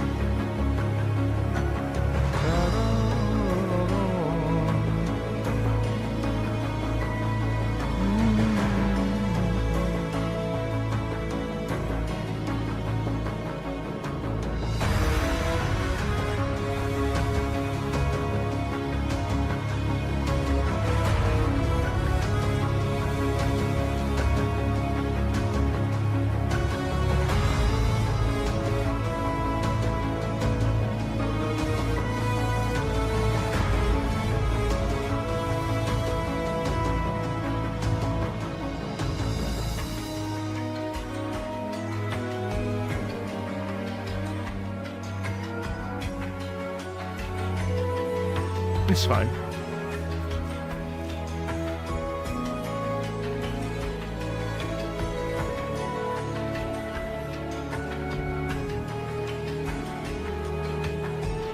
You know, in a way, I mean, the theme it's so cool. I mean, the way that it starts, like, so it's interesting because the whole time the rhythm stays the same in terms of like the orchestral backing. Now, the thing that's different here emotionally from the other pieces that we listen to, if this is a natural continuation of those themes in a way, this kind of feels like turning one's back on the situation and being like, you know what, fuck you guys, and like leaving and extricating oneself, right? Sort of removing oneself. Now, obviously, the prompt was, you know, going away on a long journey or whatever, but in reality, it's like saying like, I don't owe you anything. Who are you? You know, and then just stepping away and saying, no, I'm not participating in this bullshit. You know what I mean? Like it's fascinating. I mean, like, again, I don't even necessarily know if I'm right. And it doesn't really matter. But what matters is that, like, musically there, it's like making a decision and also owning that decision. And I think musically it's really cool how that we can create mental imagery through music to dictate something. It doesn't have to be correct, but it does need to feel right. And in this particular case, like, that to me is just like, it's like one of them being like, you know, I gotta go. I can't be a part of this. This is too much. You know, and it does feel heavy, and it does feel like there's like, or it's like a conversation where it's like, what do you think you're doing? Like, why are you doing this? Why did you choose to behave this way? Blah, blah, blah, blah, blah, blah, blah, blah, right?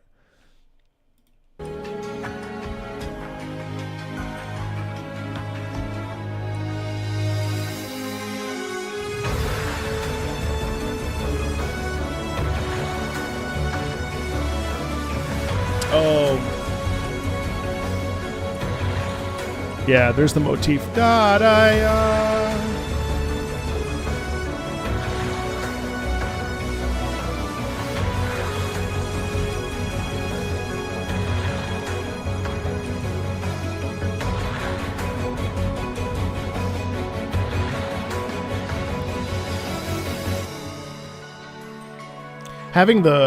Having the theme reappear here, but like in a slow, drawn out remixed version of it, which by the way, that's a motif because it's not representing anything per se.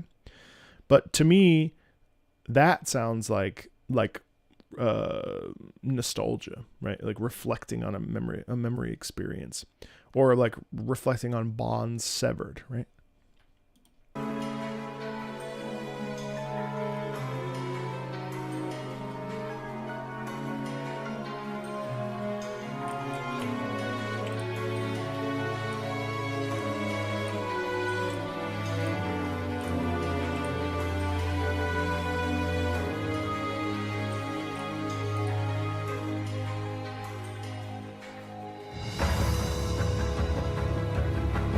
But even then, at the very end, this like very heavy pattern there is really, really, really powerful.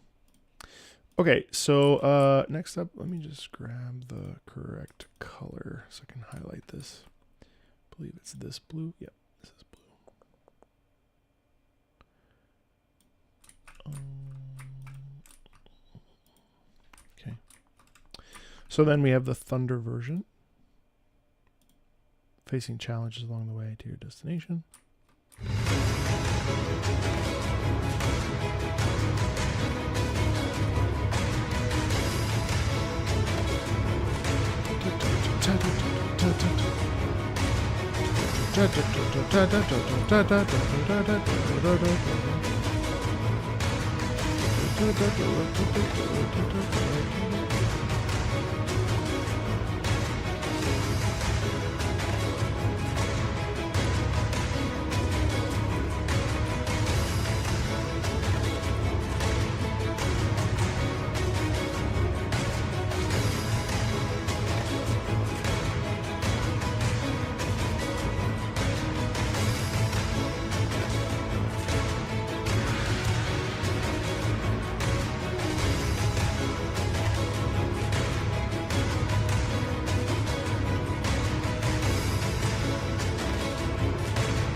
Did you guys feel like that theme was like pretty like tired? Like there's a fatigue in that sound.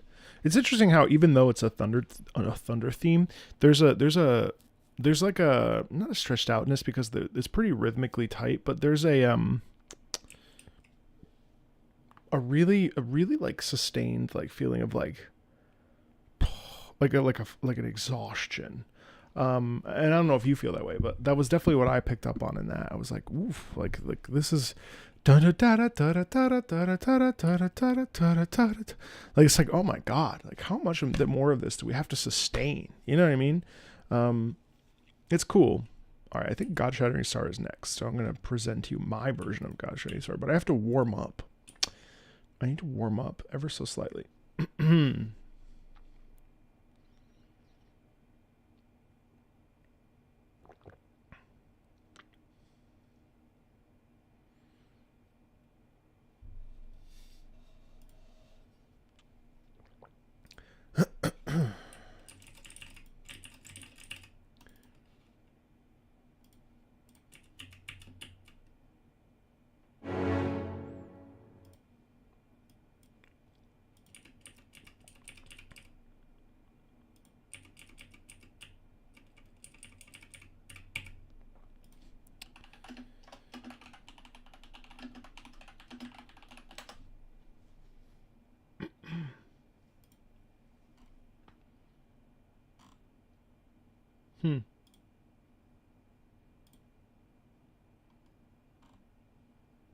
I forgot that they don't have the the English lyrics for this are such ass.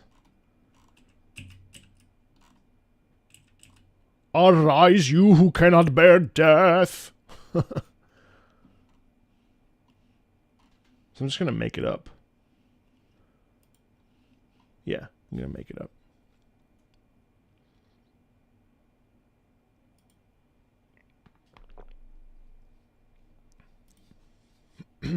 Lower my gain. I'm just gonna make it up. Okay, it's not gonna be accurate, but whatever.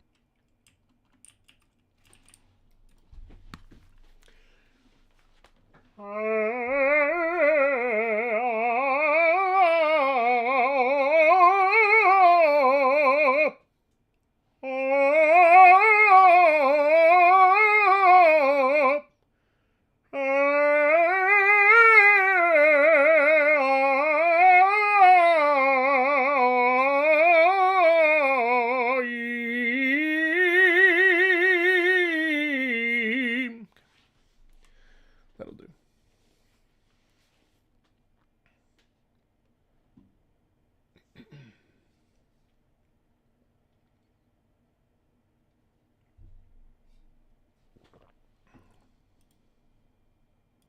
Oh, the Family Jewels lyrics?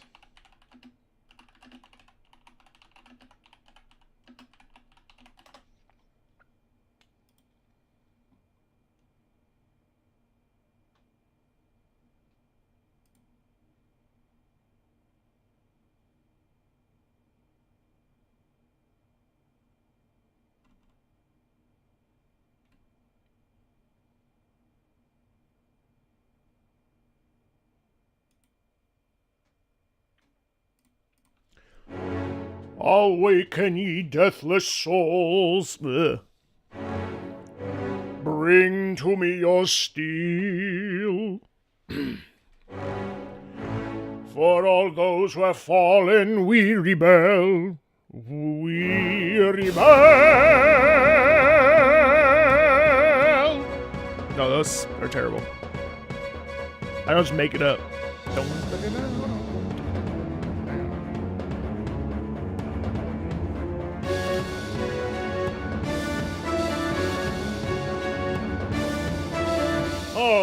Oh shit. No, there's no way.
Thank you so much. 50 memberships. You're insane. I appreciate that immensely. Thank you.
I've never heard the back half of this.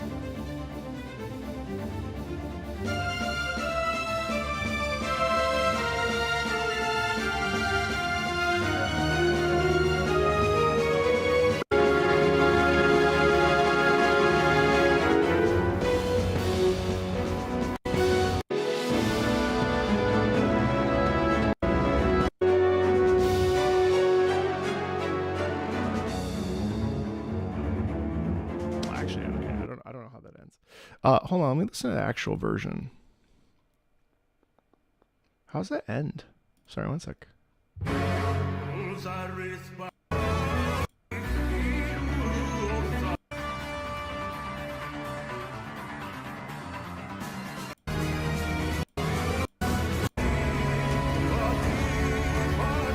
Oh yeah.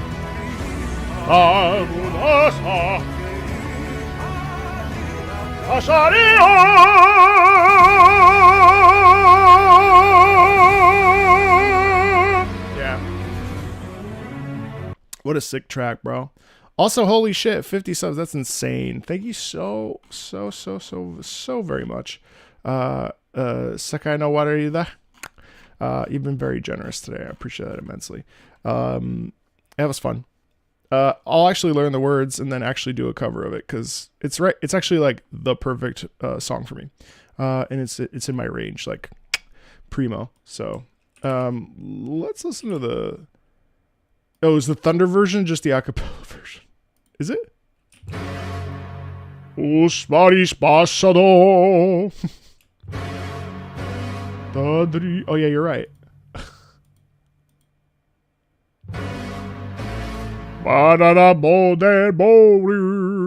Just picking up the words. Rising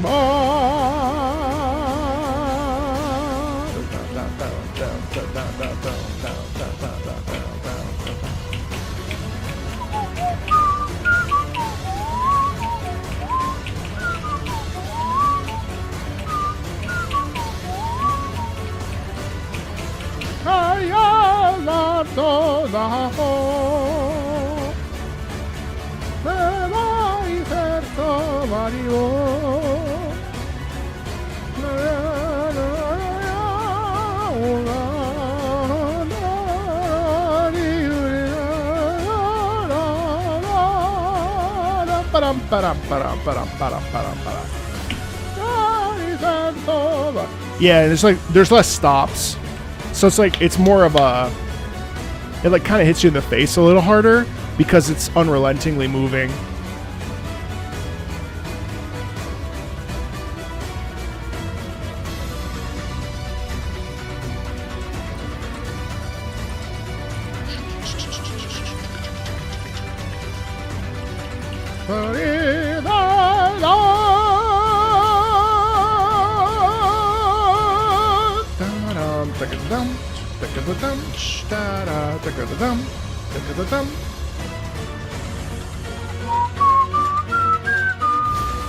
Oh, hey, thanks, Keegan. I appreciate that message there.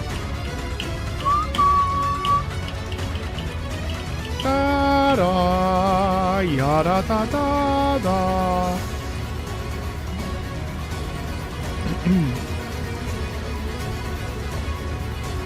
Da da.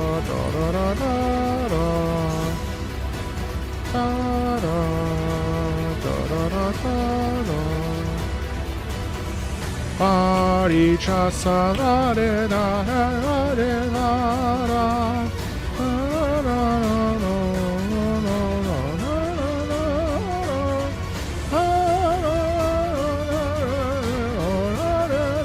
What's up, Adam? Yeah. No, yeah, I know.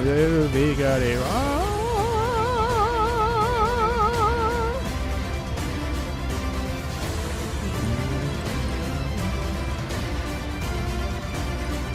Da da da da da da da da. Ya da da da da da da da da da da.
You know, I like that Thunder.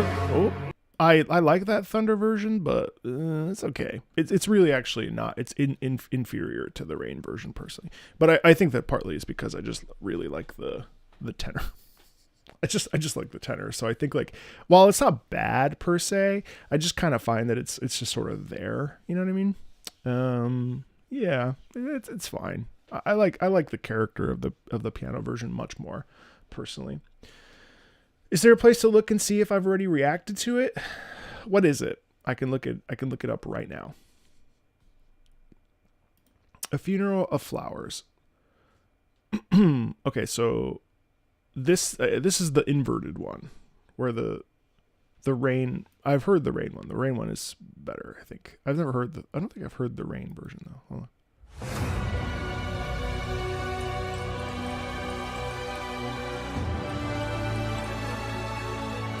I have not heard that.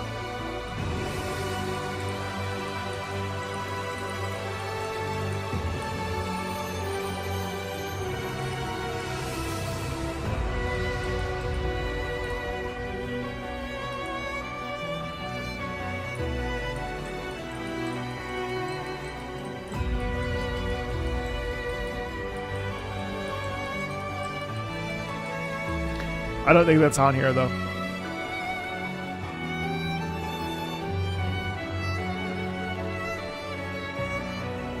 Yeah, it's not.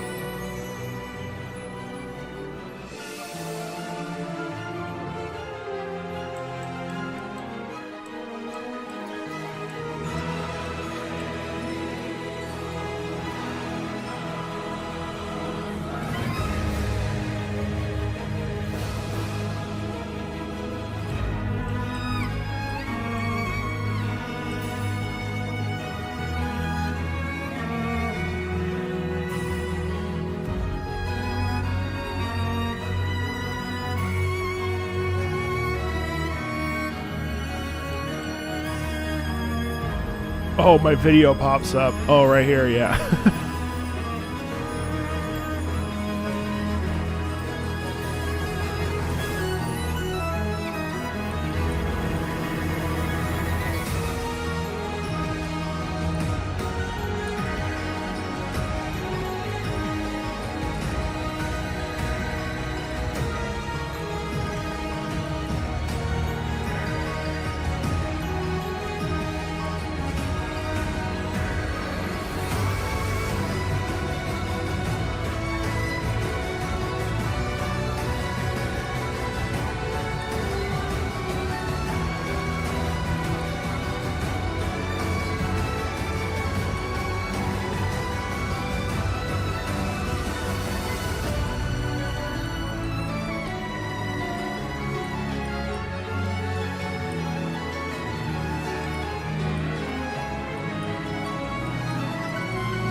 My God. It's actually, I was supposed to stop during that, but with some tracks you just really can't stop at. I mean, it's such a, like a heart-wrenching piece. Even the Rain version, and like, there are moments in that song that just feel like they could represent anything. I mean, they could represent your own life struggles. And I think like that's when music really is my favorite. Like when something is so easily taken away from a context that's like sort of, fictional, and you can place it into like a real life instance, and it's like, yeah, that hits, like it just is so it's such a delicate, even though it has movement and it does this, that, and the other, like, I found myself almost like getting choked up there, because it's just like, I've had moments that felt like this, especially looking back, like how this song feels is like how I've felt trying to make decisions about my own life and stuff. And the power of music lies in the ability to connect to your lived circumstances. And like, what a terrible moment, you know what I mean? Like loss and navigating it and getting to the other side of it, and or like feeling like life is choking you or pushing you down, and you just want to live, you just want to like do it, you just want to like take care of things, and yeah, I don't know, it's probably a little dramatic, but I feel that piece is very I don't know, just it really hits a spot that's very tender, even though the momentum of it is like, it's obviously very clearly for like a tragic moment, and like in this particular track, like we're spurred into movement because of tragedy, right? But so it's weird because there's like motivation through that, but like in general, it's really about like just getting up, right? I don't know. God, it's like gorgeous. It's gorgeous. I really like that. I mean, and I don't think I'd heard the Rain version, but that one really feels like it's like, all right, get up. You know what I mean? Like it's like you gotta take care of yourself, right? Like you gotta live.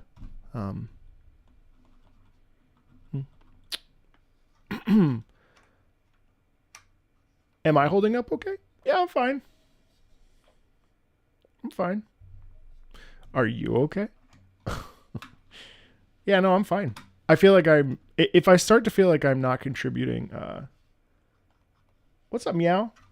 If I feel like I'm starting to not contribute as much meaningful conversation, then I'll stop. But for now, because if you look at, I mean, really realistically, like my goal is to get down here to 89, because this is like this is nothing. 1, 2, 3, 4, 5, 6, 7, 8, 9, 10, 11, 12. I mean, this is like, I'm not too stressed about that.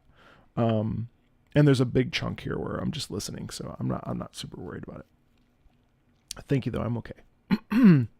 Oh yes, the Thunder version. Should we just watch my video on it? Hello.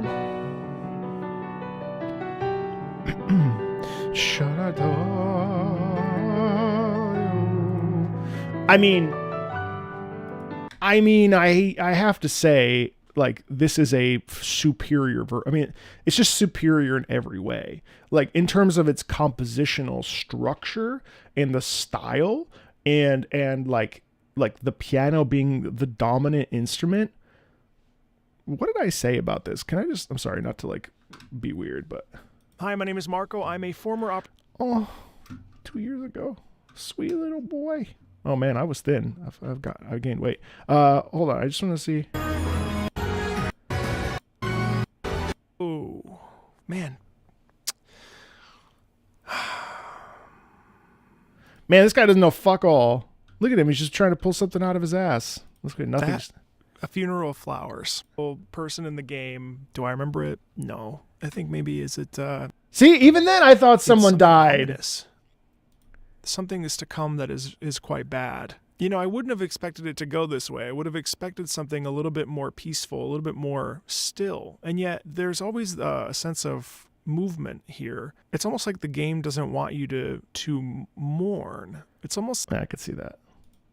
I was deep in mourning at that's cursed. I was deep in mourning at this moment in my life, actually. This was like a couple months after my dad had died. Let's listen.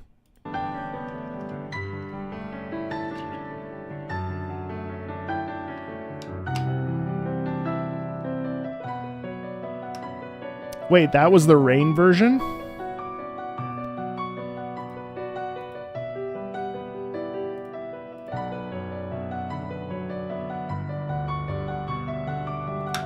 Oh, then I've never heard this version.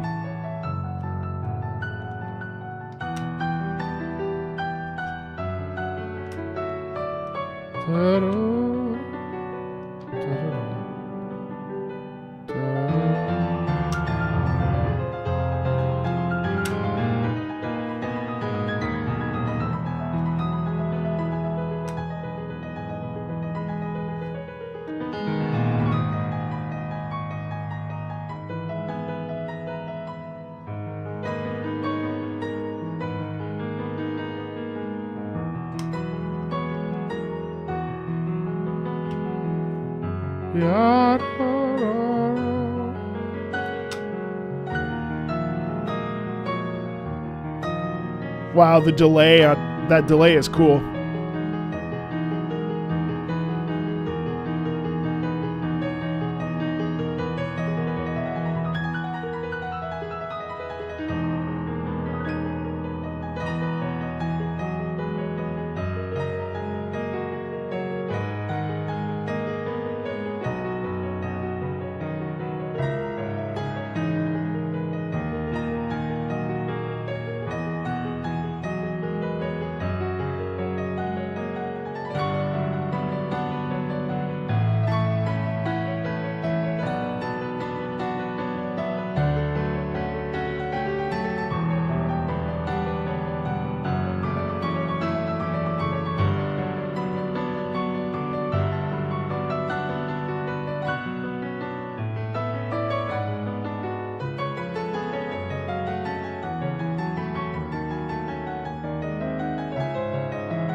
Ooh, what a gorgeous piece. I mean, I think that's such a special theme, isn't it? I mean, I think that theme really is like a sense of I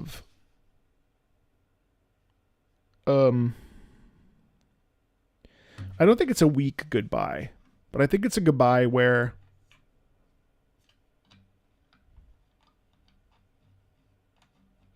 it's like you look at someone in the face and you say, this is it. Like, yes, everything that's come before matters, right? Everything that we've been through matters, but that's it. We're through. And it's like looking at someone that you used to care about and you say, like, listen, I mean, like, I'm sorry, like, this isn't right. Like, everything, none of this works. And we have a choice is made, and from an emotional perspective, it's like I don't it's not, they don't want to do that, right? But like, it's like, what choice do they have? I mean, it's just like, this is it. Like, you made your choices, and then they have to make their choices. And there's like a laden burden within that piano music, but there's not weakness, because the piano does interesting stuff, because the piano does the double pulsations on the way up and on the way down,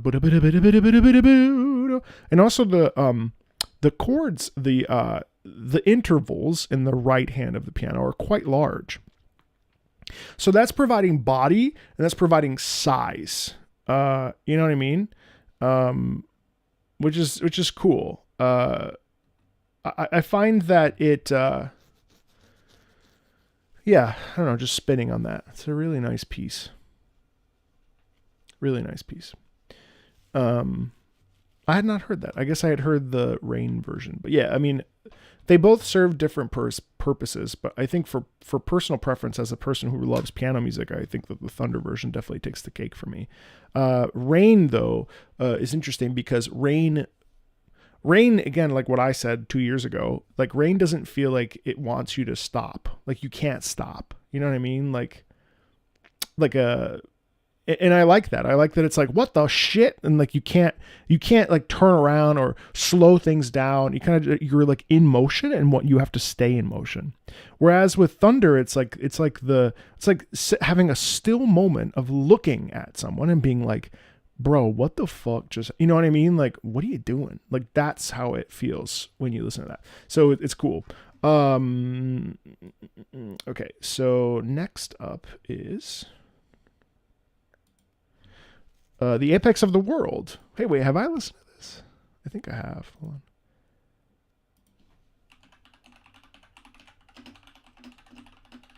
Yeah, I have. 2 years ago. Spoilers, if you want to play this game. Today What the fuck are you talking about, dude? Let me just... Yeah. All right, I have heard this then. Spoilers, if you want to play this game. Okay.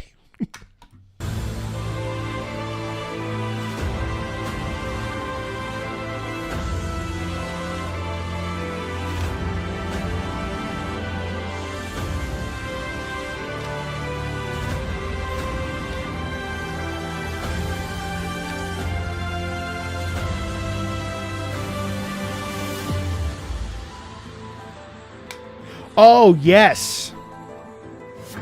No.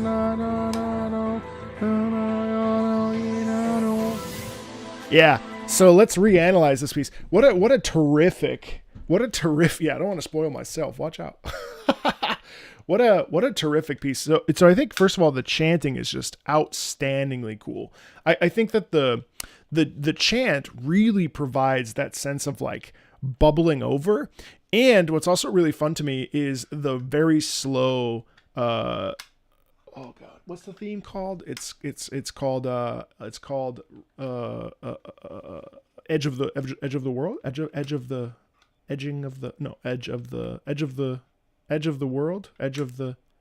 no matter. What's Edge of Dawn? Thank you. What's really cool about Edge of Dawn there is that because it's so slow, it's almost meditative. It's like almost like being in a trance, right? And it still has this like broken aspect to it, like where everything has gone completely to shit, and it's like it's like a holding of like the fragments of life in one's own hands and saying like, what has happened? You know what I mean? And then the chant is like the chant is like coming towards the person, right? Or like if let's say this is the same like setup as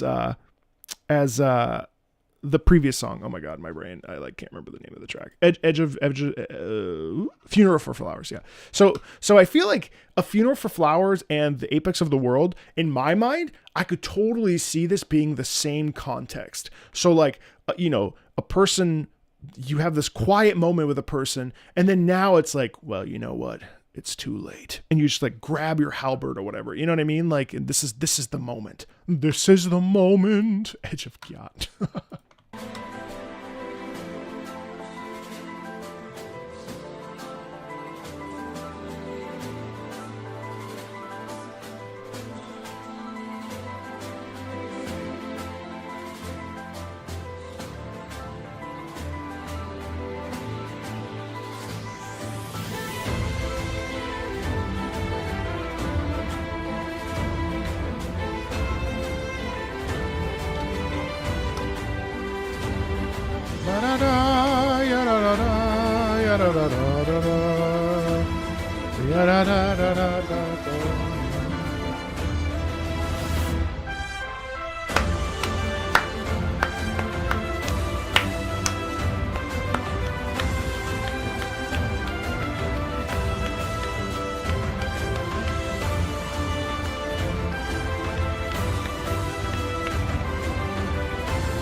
But see, the actual winner of this piece is actually, well, all of us enjoying it. But what's actually the winner of this piece is the harmony underneath. The harmony underneath is what causes the sense of melancholy in that piece, even though it's a piece that we know because we recognize it from in our playthrough, right? But it's a much brighter, a much brighter version of it. Whereas this, actually, I was listening. You can't make it out super well, but the harmonies underneath are what are causing an edge of like, like, whoa. You know what I mean? Like an edge of, this is a bad situation. You know what I mean? Like, and that's very interesting to me because the harmony is the thing. Usually the harmony is the thing that kind of just like supports the background. But in this particular instance, it's the harmony that's making that sound bleak, you know? And shockingly, there are a lot of bleak tracks in this game, aren't there? More than optimistic battle themes, we actually get a lot of conflict in many of these themes. So, good day to you.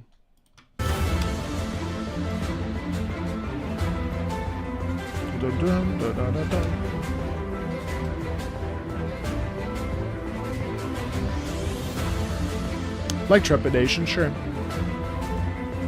Yeah, like this. What an interesting little bridge.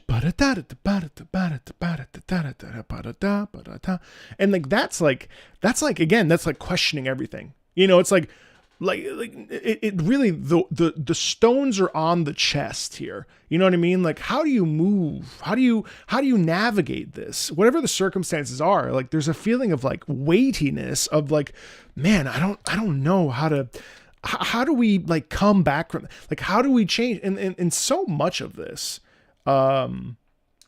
is just ultimately like how do you process guilt and grief at the same time? You know what I mean? Like, that's the overwhelming theme. I don't know. Anyway.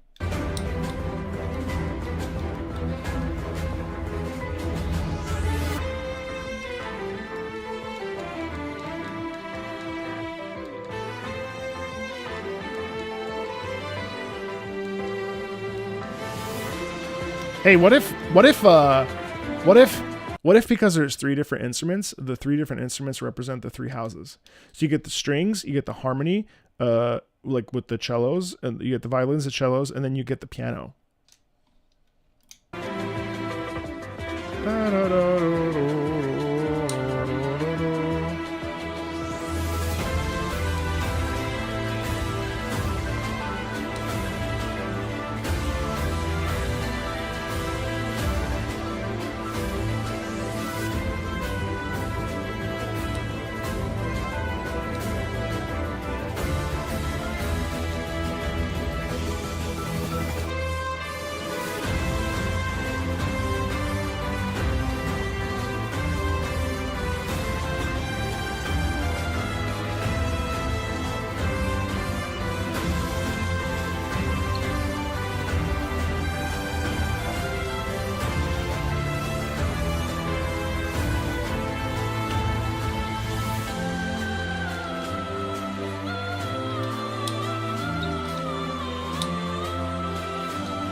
Oh, yeah. I mean, I'm sorry to stop right there, but the vocal theme. So this is Edelgard because, well, someone also mentioned Edelgard. But the one thing I have to say is the soprano singer is definitely symbolizing Edelgard. I didn't pick this up the first time I listened to it, but the soprano. It's funny. I actually think that Edelgard. So if this is Edelgard's last stand, I think that there's a lot of because Edelgard goes bad in the game, correct? So for this, it's kind of like assessing decisions. You know what I mean?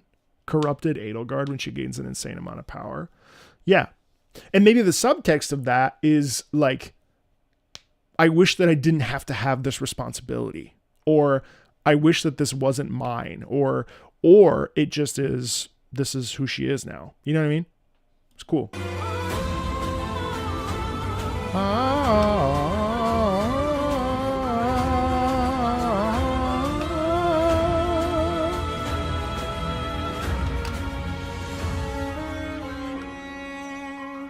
Oh, thank you.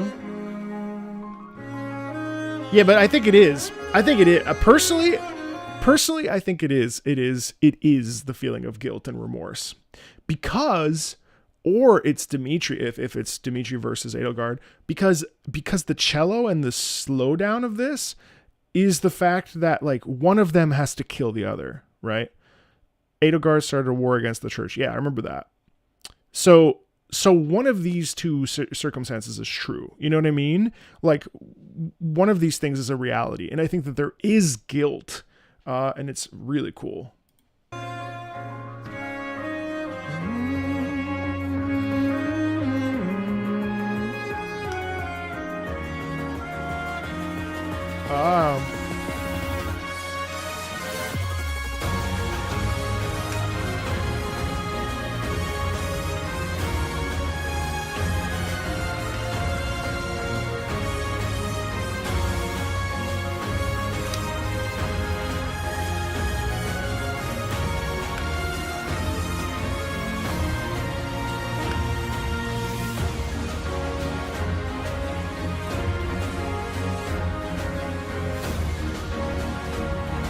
Crazy piano.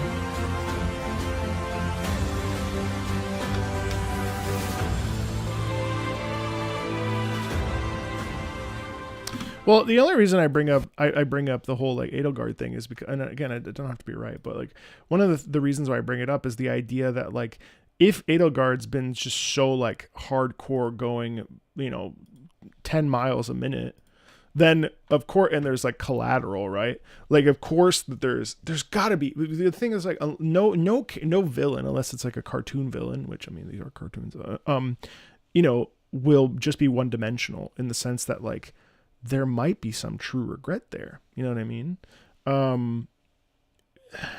Or it can be all of those things at one time. It can also be Dimitri's relationship to her. You know what I mean? Edelgard technically only goes bad on every route aside from her own. Well, maybe because she doesn't feel like she's in the wrong, which is a very common villain thing to say or do.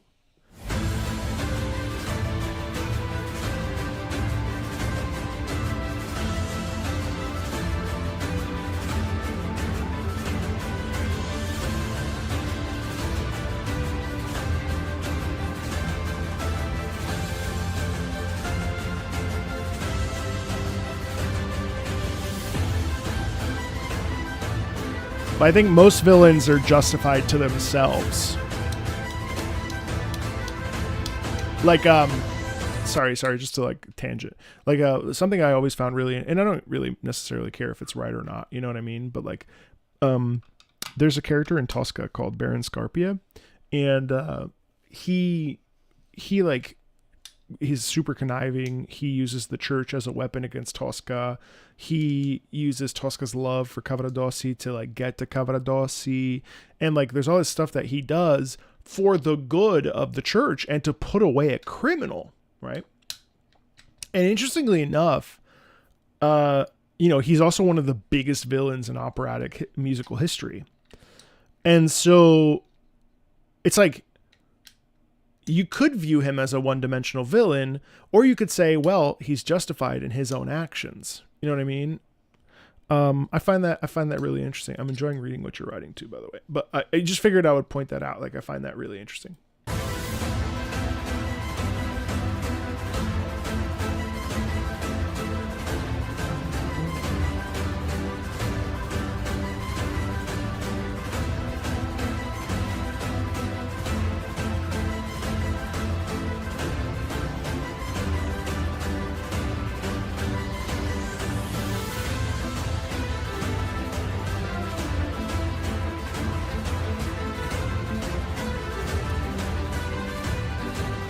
But does she consider herself one?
Oops, I started something.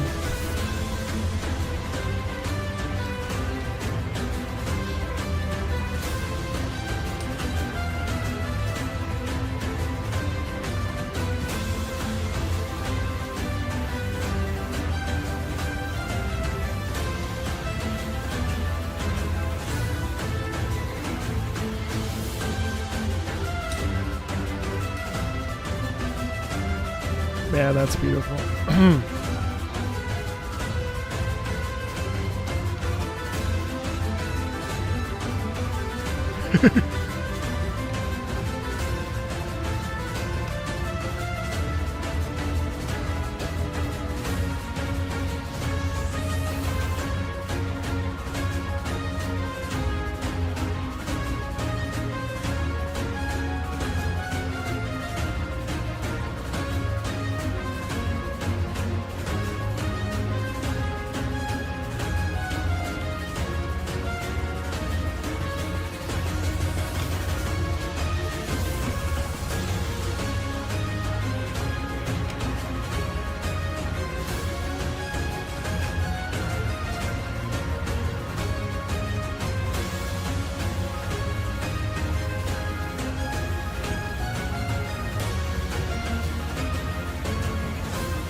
Well,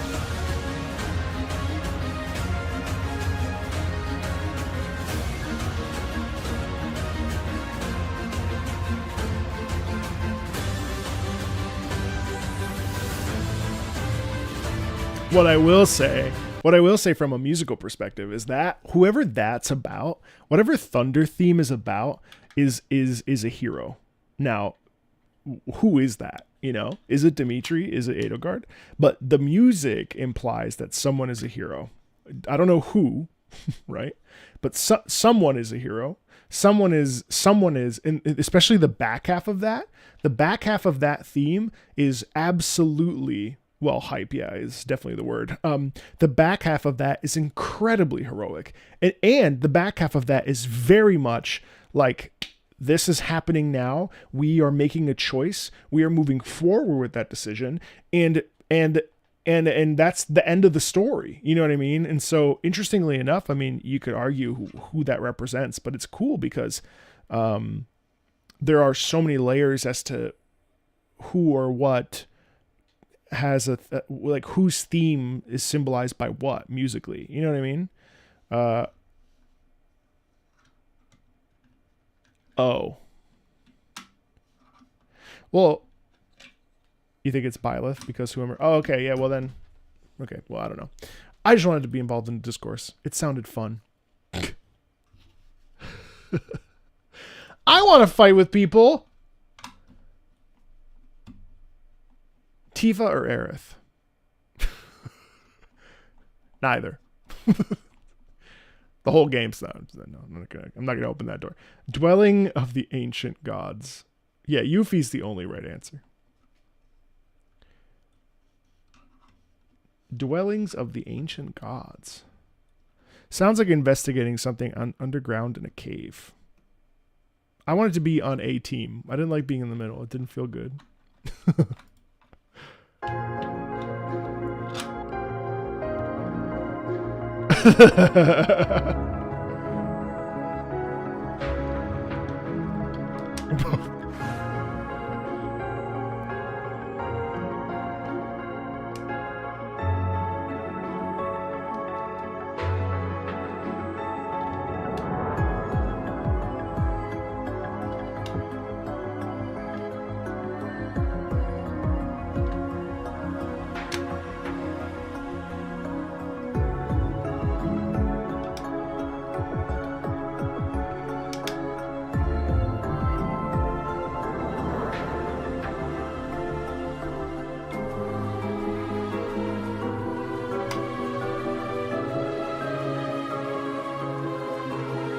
Yeah, this is classic. I mean, this is totally classic. I mean, so first of all, it's really cool. So Dwelling of the Ancient Gods. There's a real semblance of that, of space, not like a space like space, but like space like open areas. And interestingly enough, I also think that part of the reason why this works so well, and it works well in a lot of other, this is not like unique to this particular soundtrack, but the feeling of echoing off of rock is always really interesting to me. Also, because we're talking about ancient gods, there's a degree of symbolism musically that sort of reverberates off of that by using the sopranos as a bouncing off point to elicit a feeling of like holy religiosity, right? And no matter what you think, at the end of the day, whenever we're talking about God/gods in a video game, there will almost always, unless they're evil, there will always be sopranos without fail. Without fail. I mean, if it's an evil spirit, almost always male chorus. I don't know why that is. It's just like composers in video games have decided that like that's just how that's just what works, you know what I mean? But there's a mystique and a mystery in that sound. Like that whole thing, the cascading down of notes, like kind of feels like falling leaves almost. That's all just the like the age or the magical power of the gods, as it were. You know what I mean? Yeah. So I think that's really, really interesting. Now I'm thinking about Final Fantasy Crisis Core and how much Angeal sucks. But anyway.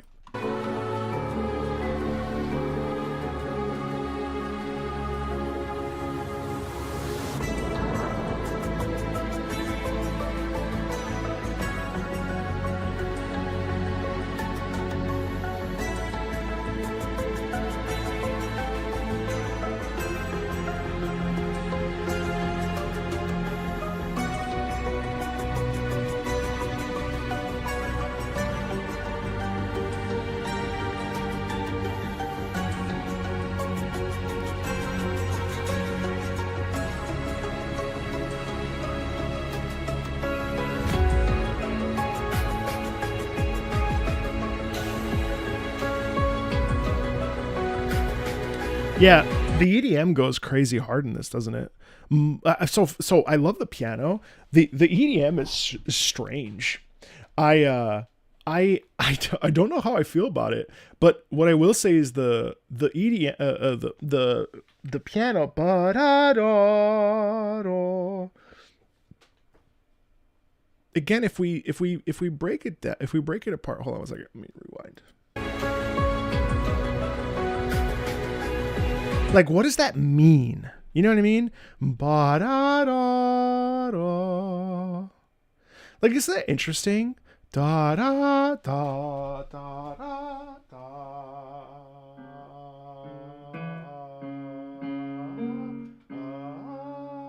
It's an octave.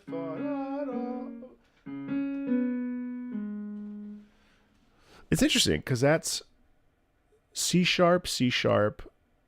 Ba da da da.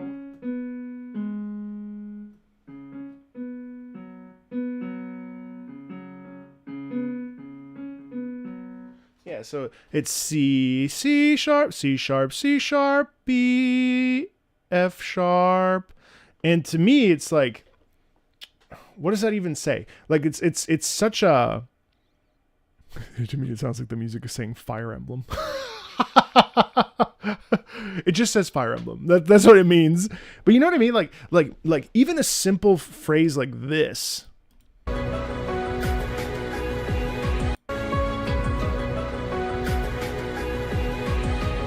Like, what if that's the moment you see the god, right? Or that's the moment that you see something. Like, this is the first time you're going down in this dwelling and you're like, oh my God, holy shit, is that the fucking girl? Is that the fucking, you know what I mean? Like, there's like a revelatory sound. And I think part of that is because of the octave. Oh my God, look at me. When people say, you know, I'm not petty. But I like when people are like, well, he doesn't deeply analyze anymore. Bitch! I just played that shit out on the piano. If that's not deep analysis, I don't know what is. Octaves. 8 notes apart. Ba da da da. You know what I mean? That's so interesting. Because why do we go up an octave like that? An octave is a revelatory thing. Da da da da. And that, again, that ends on the third, kind of like Fodlin Winds does, right? And again, it's a sense of like the third keeps us moving. The third, because it's the middle of a chord, this chord, right? C sharp major. C sharp major is like the F sharp there is like we're moving to the B to the A sharp, or what? Yeah, we're moving to the A sharp. So you know what I mean? Anyway, I don't know. I'm just talking.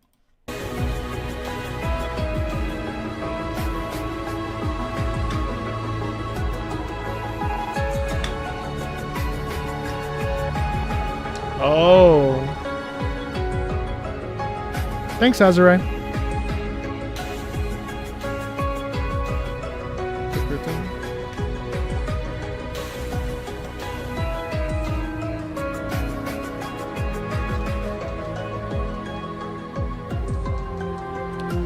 What is that key change? It's a terrible discovery.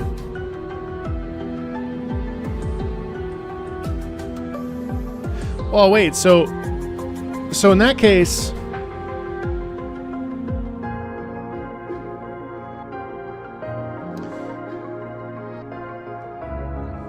so if the EDM is playing, it could be that it's an ancient civilization that had more technological advancement or more technological power than the current civilization that discovers them after some sort of terrible tragedy occurs that wipes them out, so on and so forth, right? I mean, like, that's where my brain goes. That's cool. Cool. It's definitely like a really interesting ethereal track. Dwelling on the ancient god's thunder, approaching your goal with no hesitation. Okay.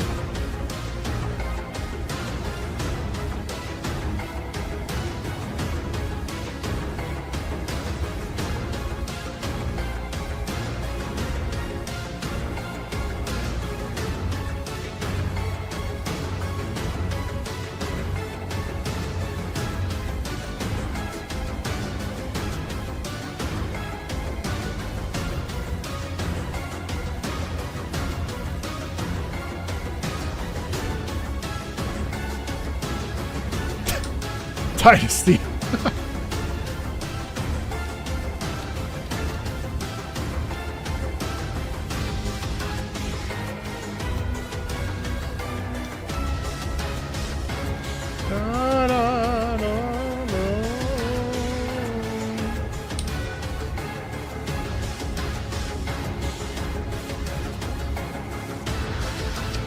Oh.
Yeah, interesting tension there. Interesting tension there for sure. A real sense of drive and kind of like again that the quality of like oppressive quality aspect to it. Very very very like powerful in that way. Okay, Shambhala Area 17 sounds like an alien theme at the start and dark vibes after.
Ready and able.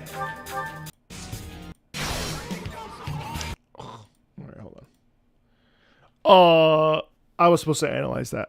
What the fuck? That's amazing. So, you know, I have like a funny dynamic with that's like such womp womp. I mean, like, what a satisfying sound. And it really is like technological. Like, that is just there's a ruthless quality in that. That's just, it's so good. It's like deadly and demonic even. It really is like transcends like any of the things that, like, it's like incomparable, right? Like there's no way that that you can like be prepared for like what you see. You know what I mean? Like you walk into it and suddenly it's like you're transported to a different dimension even. And it's like a questioning of your entire like life's being. It's interesting, and especially if they're racist mole people. So that means that they live underground and they don't have any concept of what's been going on in the outside world.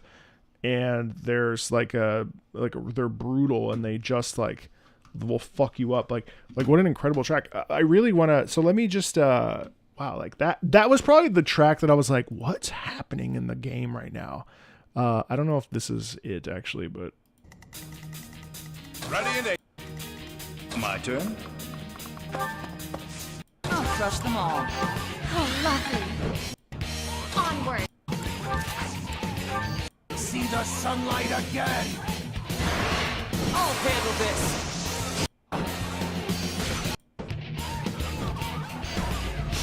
Crazy. All right, hold on. Let me hear the Thunder version. Where are you? Here you are.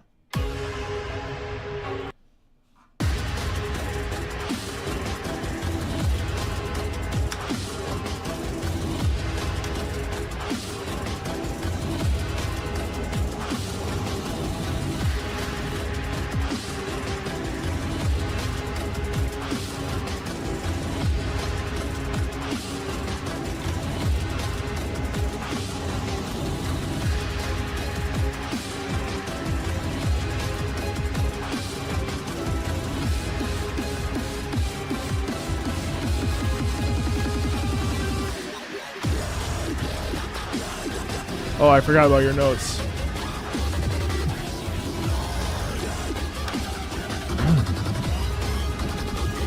Oh yeah, faster tempo compared to Rain version. Yep.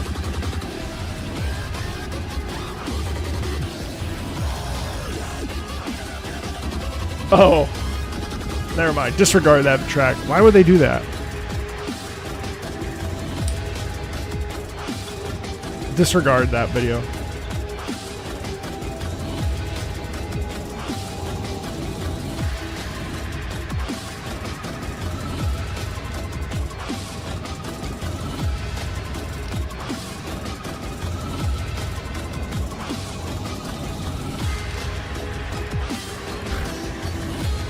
I was debated.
Kramer, can you fix this color? I can't fucking find the godforsaken color.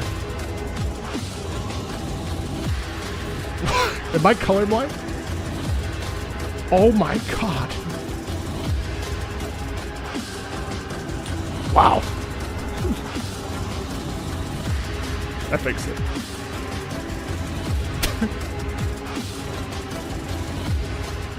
Yeah, dude, that's incredible. Like, that is so vicious. I love it. I actually love it. Sorry you had to watch me try to find the fucking color code for that. What an incredible track. The whole thing, it's like, it's terrifying. Let me just skim through this really quick. I actually genuinely just want to... えることを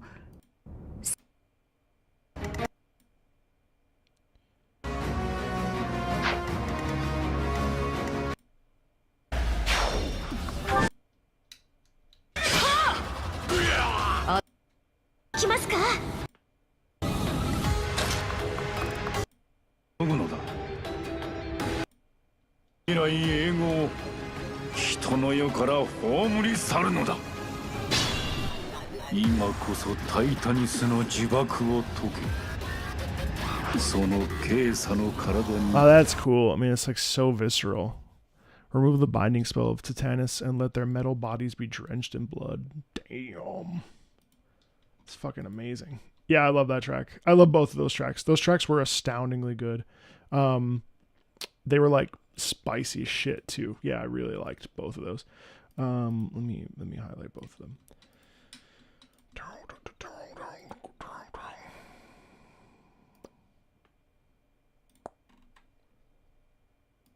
Okay, my goal is to end at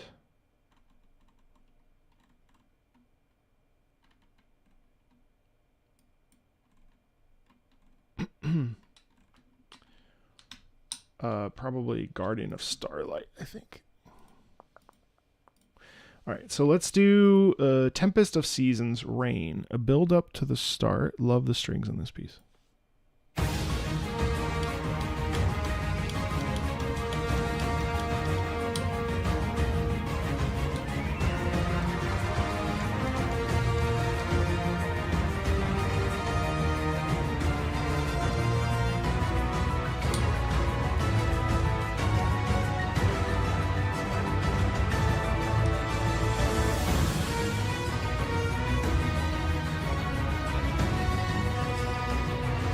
Yeah, I remember this. Ba-da, yada, yada.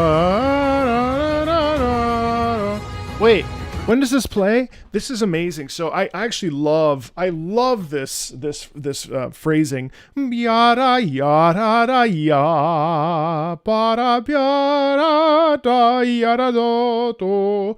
Love that phrasing. It's so heroic. I mean, I feel like I'm starting to just be a broken record because all of these tracks sound really heroic, but there's absolutely a sense of like forward momentum and gumption, especially with the trumpet. The trumpet really leans into the idea of like, we've got this. This is a heroic battle. We will do whatever we have to do in order to succeed. It's extremely apparent.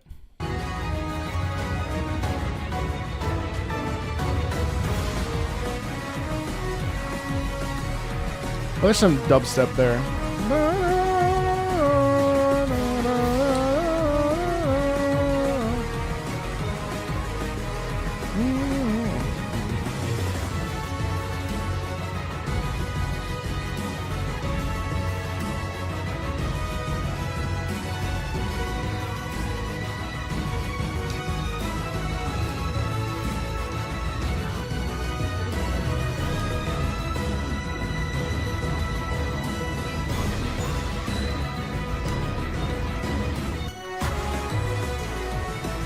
Yeah. Wow, this like really imprinted itself.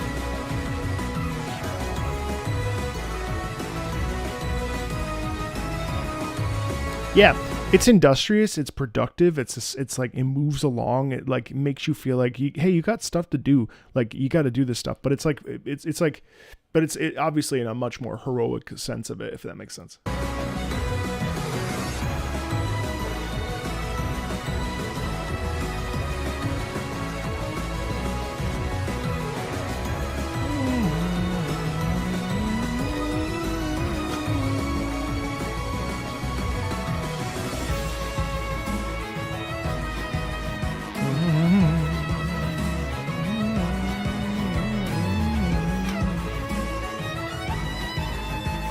Gorgeous violin, holy shit.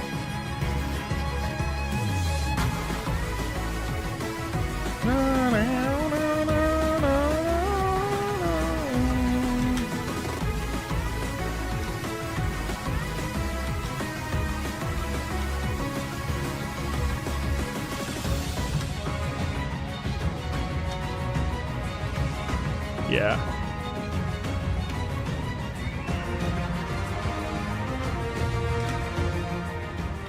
Yeah, that's really dope. I mean, I think like that's like gathering the forces and being like, hey guys, let's all get together and take care of this because I believe that we can. You know what I mean? There's a real sense of like, all right, we can do this. We have a responsibility. You know what I mean? There's like, yeah, let's go. You know what I mean? Like there's a real sense of like, okay, let's get it done. But with a smile, you know what I mean? And we're happy. You know what I mean?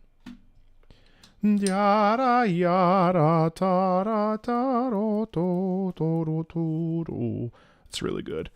You know, guys, I think I'm gonna stop there. And I think what we'll do is, so we're coming back tomorrow. Tomorrow's live stream is in the evening after my Sonic Unleashed, because I'm a little bit cooked because I already did some stream earlier. So yeah, so tomorrow we're set for 4 p.m. I'm going to bump this. Well, it just depends. I'll probably bump it to 3 p.m. and then do it for another 2 hours. And then if we need to go into next week, we'll do it Monday. I don't think we'll need more than 4 days, but oftentimes with these full OST reactions, we do typically need about 3 days. So again, I just a special shout out, and I'll do this again tomorrow, but you know, to Hydro for requesting this full OST listen. And, you know, I listen to a lot of OSTs from a variety of folks, and Community tab is a good place, especially because I'm posting there constantly for recommendations and stuff. But to take the time and really the financial, you know, energy to pour in an entire OST listen is really appreciated. So thanks so much for doing that, and thanks everybody for hanging out. I mean, it's fun. I didn't realize there were so many of you that really genuinely like this stuff so much, but it's cool. Tons of stuff in here. So more tomorrow. I think we'll probably get to near the middle bottom of tomorrow, and then because I think we did about 30 songs. Yeah, I usually cook about 30 songs, and then my brain kind of implodes. 1, 2, 3, 4, 5, 6, 7, 8, 9, 10, 11, 12, 13, 14, 15, 16, 17. Yeah, but just a little under 30. Yeah, that's usually how my brain goes. After 30 songs, like everything kind of starts to blend together. So, all right, guys, I'll talk to you tomorrow at 3 o'clock EST.